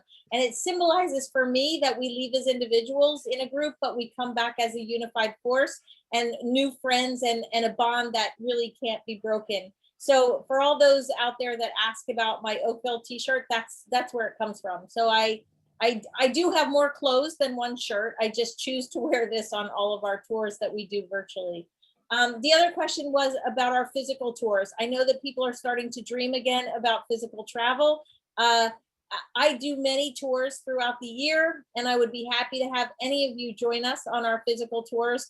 I can share with you in the email that goes out tomorrow, my website, which is girltraveltours.com. Yes, it says girls in the title because I started out as a Girl Scout leader taking girls on trips, but we have since expanded that program to adults, families, singles. It really is all encompassing. So please check it out. If you want to travel in a group and have a great time with like-minded people, you are welcome to join us. Just pop me an email and let me know. I think I have digressed enough for you, Austin, to take a look at the Q&A. Can I hand it back over to you? I asked you that if you could just read the question and address the answer. I'll try to keep up with you, and we'll go through as many questions as we can. Fabulous. Yes, thank you. Quick hello to Leanne and John, who are friends of mine who've just sent me a little message. So let's have a look at this. What does the Icelandic accent sound like? I would suggest that you go and try to listen to someone like the musician Björk talking. It's a beautiful sing-song accent that the Icelanders have. How hard is it to learn Icelandic? Absolutely awful. I can say a lot in Icelandic. I can understand what people are saying, but the grammar is impossible. It is really, really difficult. Austin, can you scroll all the way up to the top and start? Oh, sorry, I thought I was at the top. Beg your pardon. No problem. It just helps me keep track of where you are. Ah, right. How did I get down to? I'm at Mouse Schaefer at the top. Heads up to Mouse, my good friend. Cool. What will the weather like be in July? I'm not going to lie to you, Mouse. I genuinely don't know. I have been there when it's very, very warm in July. I have also been there in driving rain and snow in July. It's so changeable. It's changeable. When will Iceland be ready to admit US citizens? They are admitting people at the moment that can prove that they are vaccinated. So take it from there. Can I explain how rotting shark meat is made? Am I all right? Am I at the top, Mara? Yes, you're good. Yeah, fantastic. How rotting shark meat, it is, they dig a hole in the ground, they bury it, they used to use urine on it, they don't use urine on it anymore. It's left there for a few months for the poisons to leach out, then it's taken out, washed, hung up and dried, and then cut into small pieces and eaten. That's where is the volcano that erupted and disrupted travel in 2010? That is Eyjafjallajökull. I showed you some pictures of it. If you go right back to the start of the presentation, it is in the south of the country, right beside Mýrdalsjökull as well. How long would you recommend to drive the ring road? About 10 days is good to do the ring road. 7 at a push. 10 days will give you plenty of time to go. How is it that you know how to pronounce Icelandic words and names? I have spent so much time in the country that I know how to pronounce things, but I'm not great with the language. So it's just working with Icelandic drivers and guides and just wanting to know because I love the place so much. How can people afford to live there? Well, they get high wages. The wages are high, the living standards are high. Is there a significance to the red roofs? There is a kind of significance to the red roofs because Iceland belonged to Denmark for so long. They took all the resources. A lot of the time, all they left the people of Denmark was very simple things to make houses. So corrugated iron became very, very useful. And people used to take that and paint it just so there was a bit of colour in the darkness in the country. So red is a very... is it really warm enough there to swim in normal swimming pools? Yes, the swimming pools are very warm. They're like nice warm baths. Are the pools salt water? No, they are fresh water, but if you go to the pool, Laugardalslaug, the one that I showed you, which is the biggest in Reykjavik, they do have a saltwater pool there. They do have a saltwater pool. How is Iceland dealing with sea level rise? Well, not to be too scientific about this, as the glacier melts, the landmass of Iceland is slightly rising out of the water because it's not as heavy, because there's not as much water in it. So it's rising as the seas rise. It seems to be fine in the North Atlantic at the moment. But as the glacier melts, there's less pressure on the country. It's slightly rising. Is the language Icelandic or a combo of other languages? Icelandic is an entirely pure language.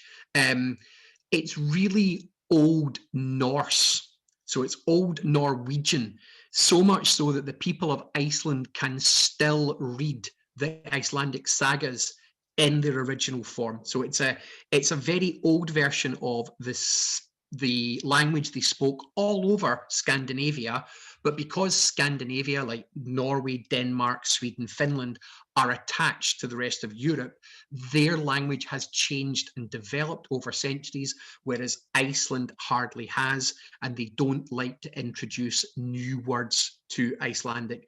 And also Icelandic is a part of the Germanic family of languages. That's why you see compound words all the time. So Eyja, Fjalla, Jökull, island, mountain, glacier. When did humans first settle there? 873 AD, give or take 2 years. They came from Scandinavia. They came from Norway and Denmark particularly. Do incomers still have to forfeit their surname? They don't have to, but people are encouraged to take an Icelandic name when they arrive. You can keep your own name, but for Icelandic records, it's helpful to have an Icelandic name as well. Thank you very much, Linda. My accent is absolutely awesome. Thank you very much, Mercedes. So I hear that there's too many tourists and Iceland is thinking of putting on limits. Absolutely not. Iceland wants the dollar. They are very keen to welcome Icelanders. They are considering putting limits at certain times on particular attractions. Like there are many attractions, I didn't talk about them today because I didn't want to bring them up, where someone like Justin Bieber may have gone to in a video and all his fans have started overrunning and damaging. So they're limiting people's ability to go to certain things at certain times. But no, there's no plans to limit people in Iceland. Is Iceland isolated? How do they deal with tourists during COVID? How did they deal with tourists during COVID? Well, I can tell you the last time I was in Iceland was March of last year. I managed to get one tour in. Iceland coped very, very well with COVID at the time. And also because they are so isolated and on their own, they could control people coming into the country. They closed it down very quickly. They opened it back up a little bit too quickly. So they closed down again, but it was very good. Can you swim in the cave? So that was Grotaggjá, that's in the north. The honest answer is, if you like really, really hot water, you can, but it's not advised at the moment. The geothermic energy has shifted and made the water a bit too warm to swim in. But under normal circumstances, if it cools down again, you could go back and swim in it. Do you advise for a single male to rent a car and drive along around the entire island in warm weather months? Yes, I've done it myself. It's absolutely fantastic. You can camp. There's loads of places to camp. You can get Airbnbs. They're brilliant. Please define shoulder season. Heads, shoulders, knees and toes, knees and toes. Shoulder season is, if you imagine the head is the summer, it's the months before it, so late spring, and then the months after summer, so early autumn. So March and April, because by the middle of April, it's getting too light to see the aurora, and then into September or October when it starts to get dark again. So shoulder season to me is late spring, early autumn. If I want to see the glaciers, when should I visit? The glaciers are there all the time. If you want to go up onto a glacier, depending on how hardy you are, if you like the cold weather, go in the summer. The glaciers, they recede a little bit, they melt a little bit, they're not as big in the summer, but they are always there. How far from Húsavík is the Arctic Circle? Okay, the only part of Iceland that's in the Arctic Circle is a little island called Grímsey. It's at 68.5 degrees north. Húsavík is at about 68.1 degrees north, so it's not far from the Arctic Circle. What is the latitude of Iceland? Well, I can tell you Reykjavik is on 66.2 2 degrees north. They have a vodka and they have a set of perfumes called 66.2, so that's why I know that. And as I say, the top of Iceland's about 68.1 and the Arctic Circle is 68.5, I believe. How long would you stay to see these main sites, i.e. a weekend or longer? The tour that we do with EF is 6 days long, and that we just do the southeast. I refer to that tour, the EF Geysers and Glaciers, as Iceland 101. It's the tour in the southeast of the country that if you only ever go to Iceland once, it's the things you want to go to. You want to see the Blue Lagoon, you want to see Reykjavik, you want to see the Golden Circle and all the waterfalls, you want to see a glacier, a black sand beach, all of these things. So 5 to 6 days would do it. The first time I ever went, I went for 4 days and 3 nights and saw quite a lot. So it's good. To visit, do I need to worry about the language? No. Everybody speaks English. Absolutely everyone. Also, it's almost a cashless society. You don't really need to take Icelandic cash with you. Just a card, a debit card or a credit card. Almost everything is contactless there as well. Can you write the name of the Aurora app? Mara is going to send you out 2 information sheets that I have done. The information, the Aurora app is on there as well, as is the link to the website that I told you, the NASA space weather website. But to tell you again, the app is just called Aurora. And if you go into your app place, you will find it. When you take a bus Aurora tour, they let you out of the bus when you find the Aurora, right? Yes, they do. Yes. You can, yeah, it's better to get out because there's too much reflected light in the bus. I've only done a bus tour once because any other times I've seen it, I've just managed to see it. But when we did it, they took us to a place, it had a cafe attached to it, and they gave us free hot chocolate as well. If I need to leave and watch the recording later, will it be at the website? I believe so, yes. Thanks, Mara.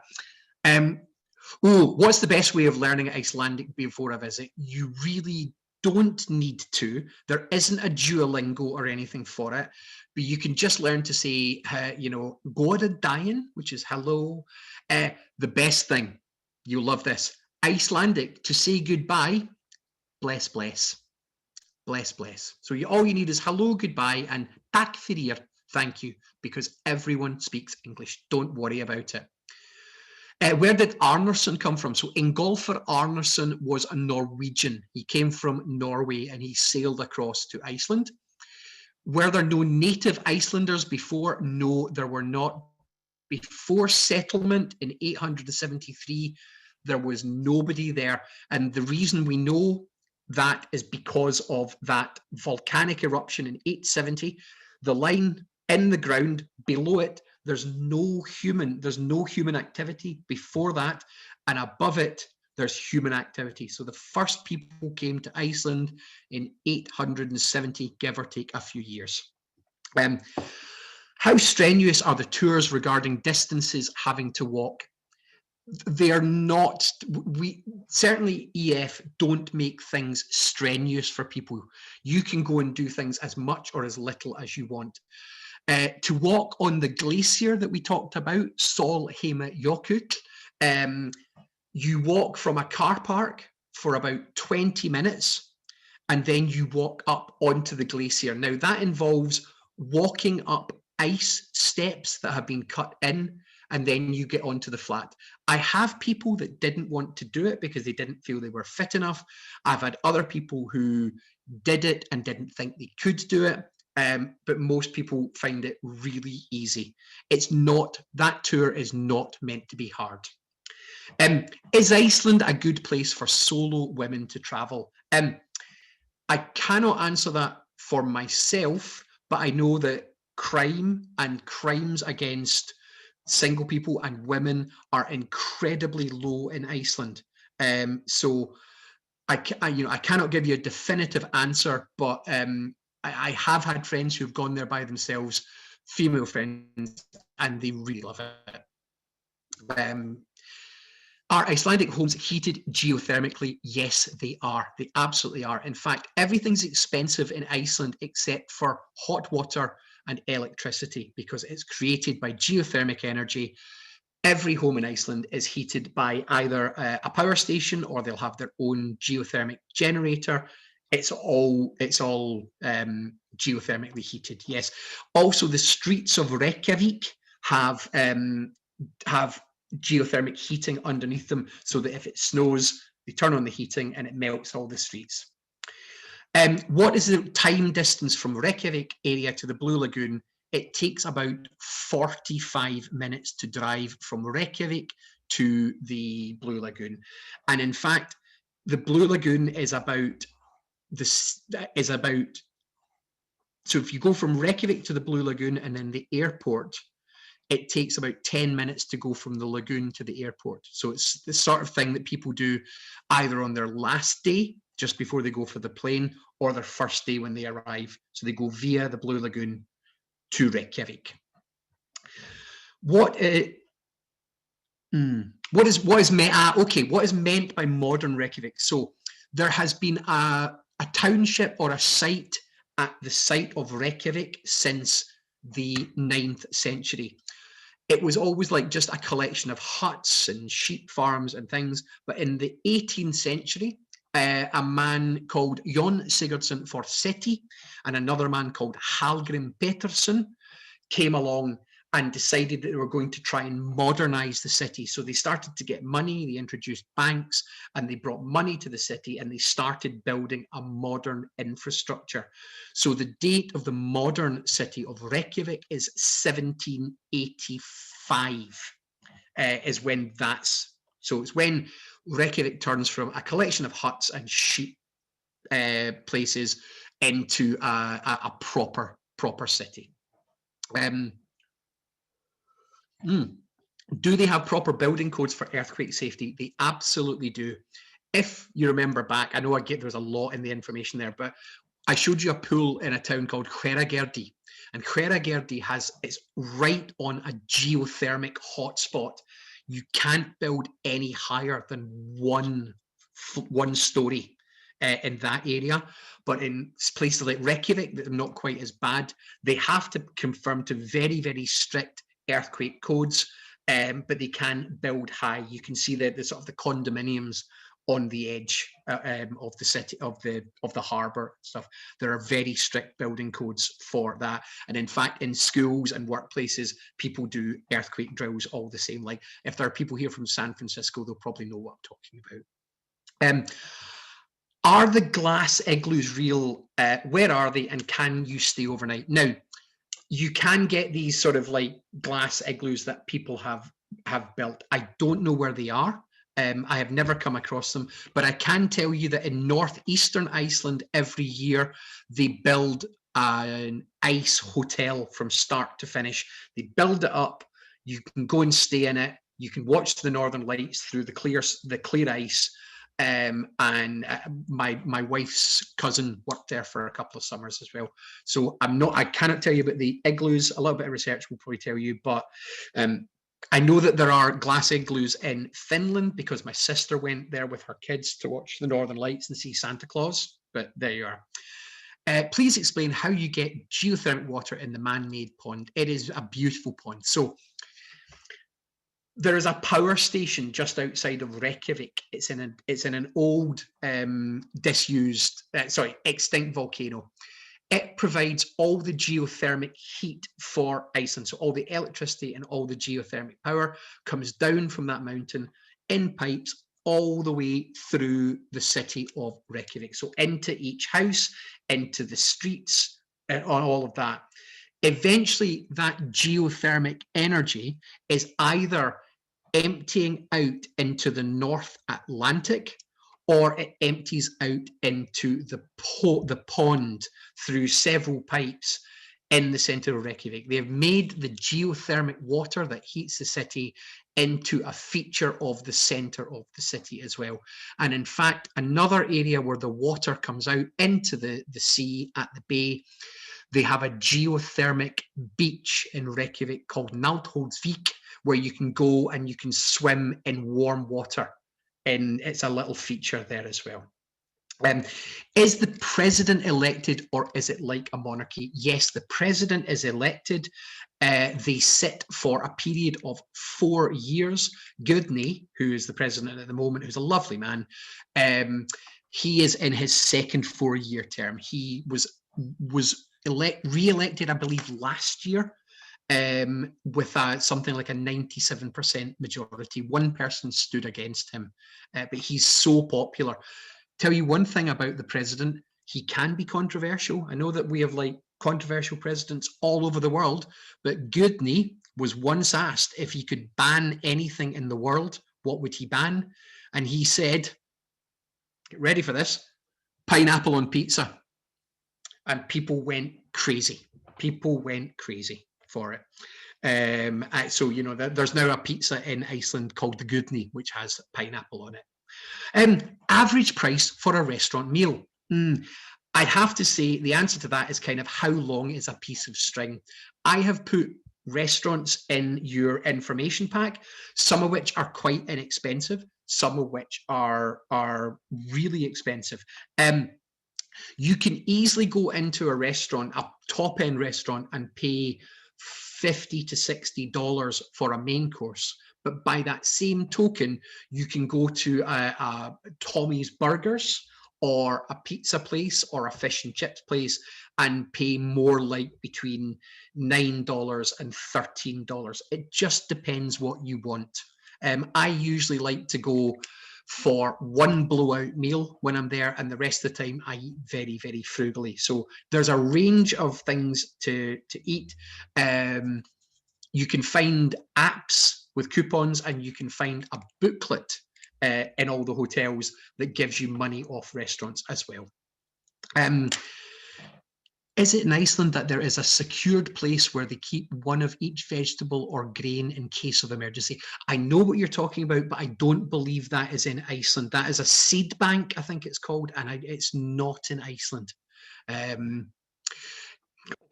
I mentioned both a president and a prime minister. Which is the one in power? The prime minister is the one who is in power. Her name at the moment is Katrín Arnarsdóttir, and she leads a coalition government. So the president is like, say, the president of Ireland or some other countries where it is a nominative role, like we have a queen in the United Kingdom. The president is there to preside and veto things, whereas the prime minister is the actual power in the country. Is the Glacier smelly like the ones in New Zealand? Not as smelly, but you do get sulfur there. That was the yellow mineral I couldn't remember earlier on. Sulfur, that's it. What percentage of Iceland residents own a horse? Now, here's a funny thing. Icelanders don't like to pay tax. I mean, who does?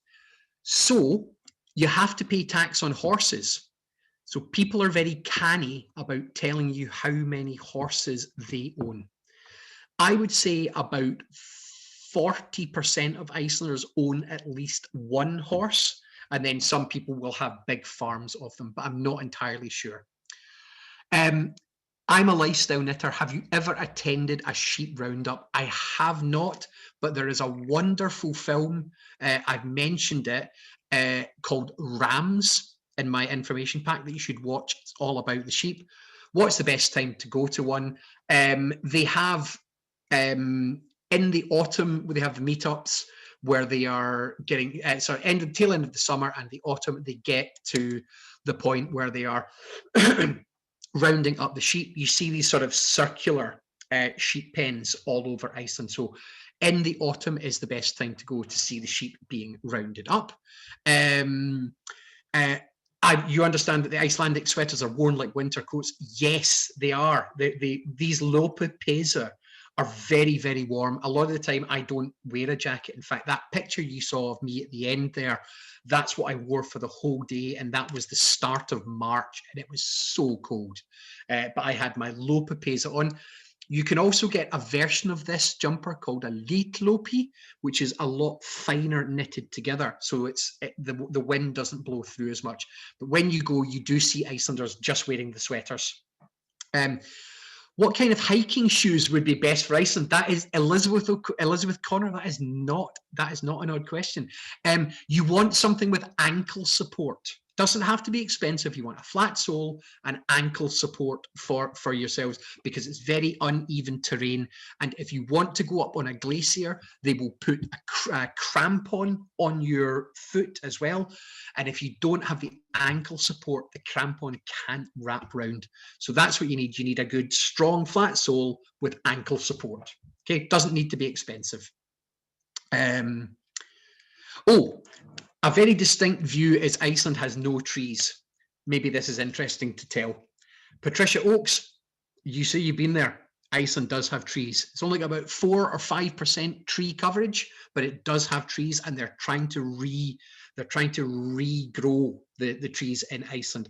There's a joke. Oh, I wouldn't be a proper Iceland tour guide if I didn't tell this joke.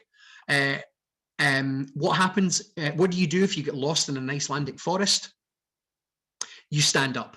You stand up. It's as simple as that. So they do have trees. They're not huge. They're not amazing, but there's only about 5% coverage, but there's not none. But yeah, before I went to Iceland for the first time, I thought there was no trees. There you are. Do they ship out their tomatoes, Patricia, again? No, they do not. They're for domestic consumption in total. Those tomatoes that I showed you never leave Iceland. What wildlife do they have? Now, the only indigenous mammal in Iceland is the Arctic fox. That's the only. There's no bears. There's no wolves. There's nothing like that. There are no predators. But the only indigenous mammal is the Arctic fox. They do have puffins. They do have reindeer up in the north of the country. You will see cows. You will see millions and millions of sheep. You will see birds all over the place. Arctic terns are very, very prevalent. But there's no predators there. Is climate change affecting the glaciers? Do tourists damage glaciers? Tourists damage glaciers much, much less than global warming or climate change does. If you were to go and visit Vatnajkull, as you walk down, they show you signs. This is where the glacier was 20 years ago. This is where the glacier was 10 years ago. This is where it is now. It's receding quite fast. So climate change is damaging the glaciers. The very small one I showed you, Vatnajkull, is probably going to go in the next 30, 40 years. I hope I'm not around to see it because it's the most beautiful glacier. But yes, climate change is doing more damage than we ever could, because we're insignificant against the size of these things. Brilliant question, Heather Kelly. Do Icelanders really believe in fairies? There is a strong tradition of believing in fairies in Iceland. And the most sophisticated Icelanders will say to you, oh no, that's just rubbish. We don't believe in fairies. But all over the country, they have these things called fairy rocks, which are like erratic rocks that stand all by themselves that look really unusual. They are sacred places for Icelanders. Now, if an Icelander says to you, I don't believe in fairies, my answer is always, right, here's a couple of baseball bats, let's go and batter that fairy rock. And they'll be like, let's not be too hasty now. Let's not be too hasty. So they have a kind of a sophisticated side and a real side. Yes, they believe in fairies. They really do. Cool. Are there any lighthouses in Iceland? Yes, there are. There's quite a few lighthouses. There's one at the end of the pier of Reykjavik called Seltjarnes. Seltjarnes. It's a little one, but it's very beautiful. But yes, they have them all over Iceland, lots of them. And round Faxaflói Bay, they have lighthouses as well. If you're driving, are there hotels available and do you need to book? Yes, there's lots and lots of hotels, but when things get back to normal and Iceland goes back to being a very, very busy place, I would strongly urge you to book and know where you are staying, because they fill up really, really quickly. Why are the waves water more dangerous at the black sand beach? Well, as a surfer will tell you, I think every 7th wave is a really big one.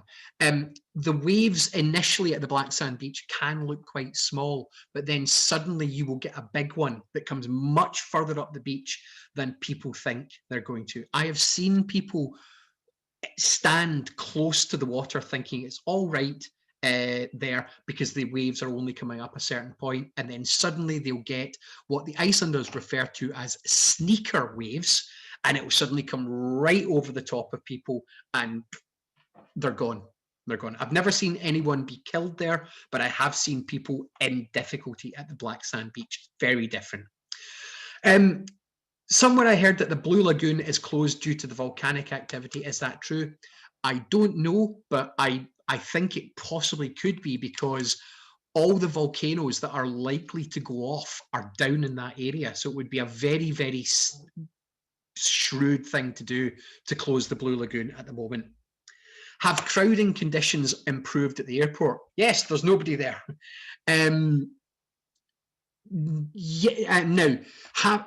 Here's a question to that. Depends when you were last there. They've expanded the airport quite a lot in the last few years, but it's still a very busy airport. It's Iceland's only international airport. I've never found it particularly crowded, but it's always busy. So that's it. Oh, I haven't mentioned the birds. I have to say, I haven't mentioned the birds because I'm not very good on ornithology. Now, there are puffins, and everybody wants to see the puffins, and you can see them at Reynisfjara, the black sand beach. Arctic terns are prevalent, fulmars, seagulls, things like that are all there. I don't think there are many raptors there, though one of the symbols of Iceland is an eagle.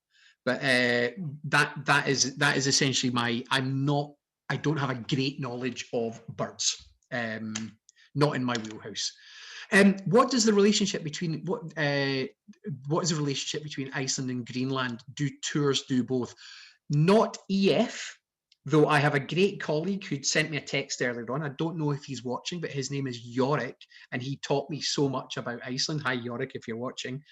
He had been going to Iceland for 20 odd years, and he used to do extra days where he would charter a flight from Iceland to Greenland and take groups there on his own. So we don't at the moment, we don't do that, but you can do it yourself. Why are some of these foods referred to as rotten? Are they really rotten? Yes.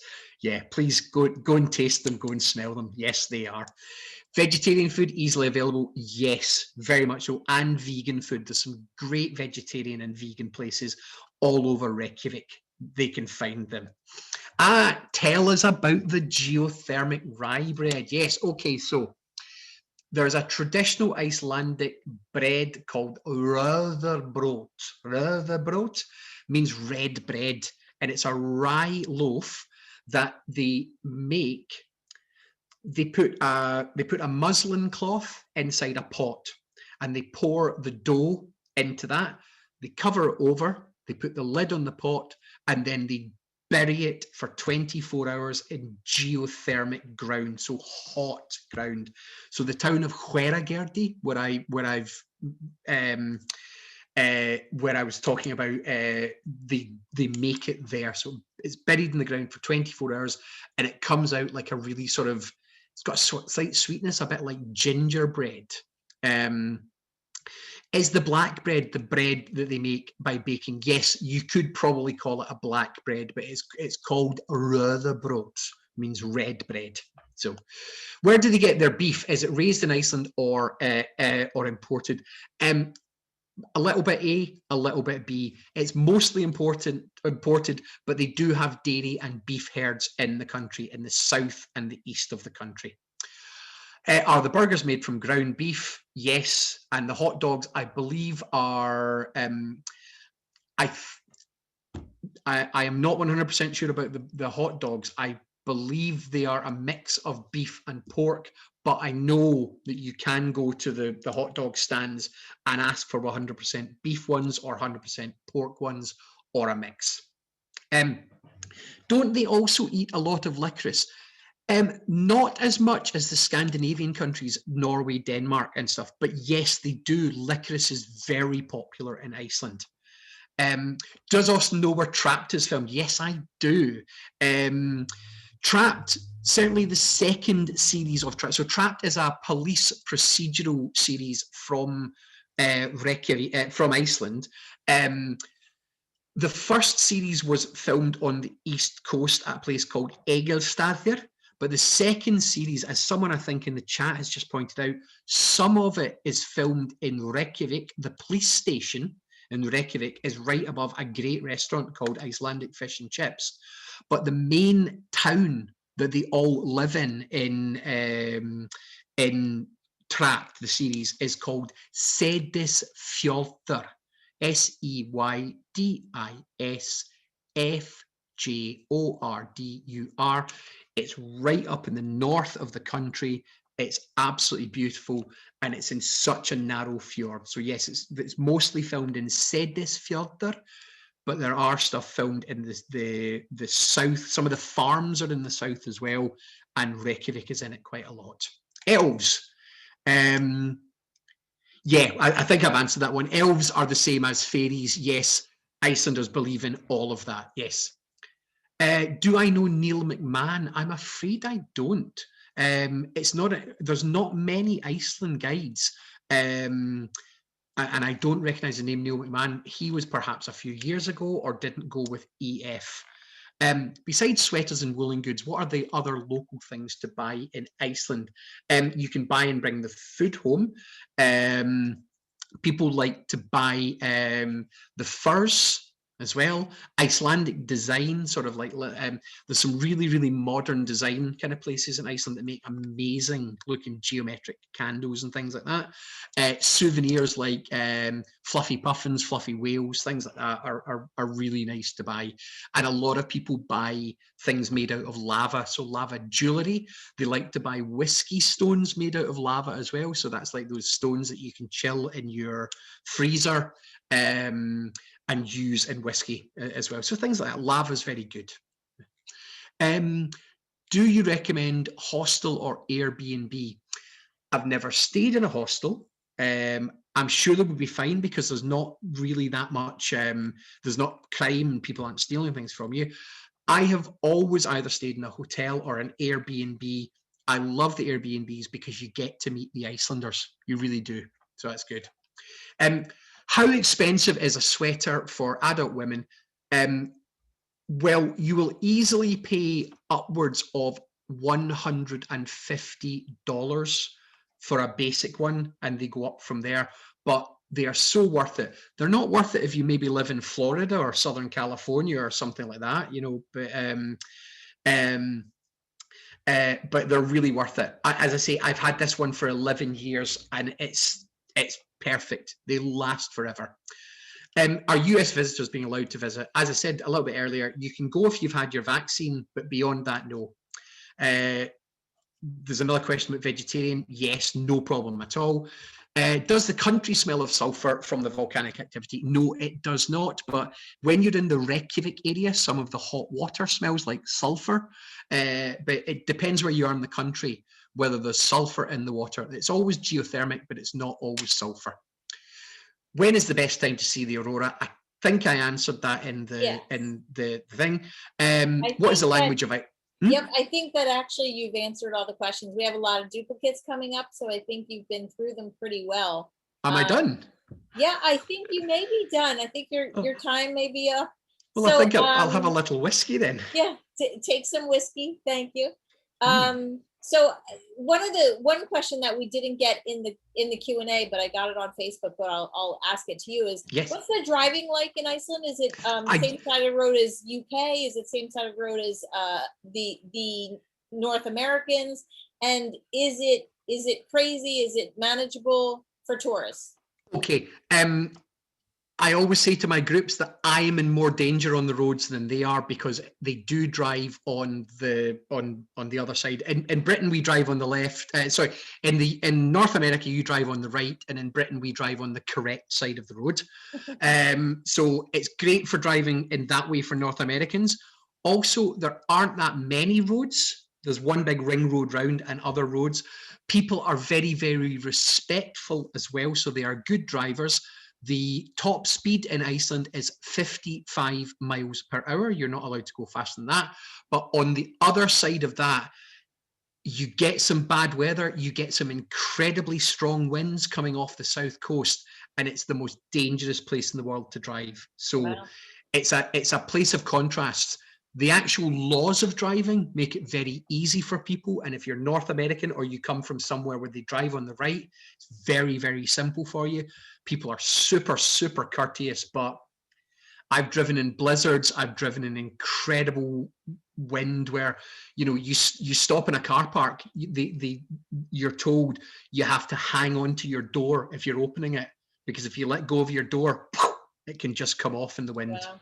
I assume that car rentals are high as well, since everything in Iceland seems to be expensive, correct? Yes, you can get different companies, shop around, you'll get decent prices, but they are reasonably expensive, but you do get what you pay for. You know, if you're just doing the normal roads, a two-wheel drive car is fine, but if you're doing four, you know, like I want to go a bit of off-roads or anything difficult, you need a 4x4. And they also give you, when you hire a car, there's a map attached to your steering wheel before you drive away, and it shows you the roads you're allowed to drive on, and if you drive on any other roads other than that, you've invalidated your insurance for it. So, you know, they're very, very safe in that way. Pretty interesting. So I just want to wrap up by answering some questions about this tour. Some people logged in late, some people didn't see all of it, some people would love to see it again. Let me just give you some information. All of these tours that we do are recorded. They are visible on my website, girltraveltours.com. They are also on YouTube streaming afterwards, and on the Facebook page, Girl Travel Tours. So you can see them in 3 different places at your leisure when you would like to see them. The other question has to do with additional tours. You can go on my website and sign up for future tours. They are all free, obviously. You're on this for free. Tips are appreciated, but they are free. We completely understand that if you have the means, that's fine. If you don't, that is fine too. We are really just all about travel and making sure that that we can get out of our locked in houses and explore the world and get excited again. So thank you everyone for joining us. Thank you, Austin, for sharing your knowledge. So many people that have been to Iceland have said that they learned so much from you, and it's really expanded what they've already known. So I really appreciate that. Fantastic. And thank you everybody for coming, and we'll see you again on next week's tour. Have a good evening. Bless, bless.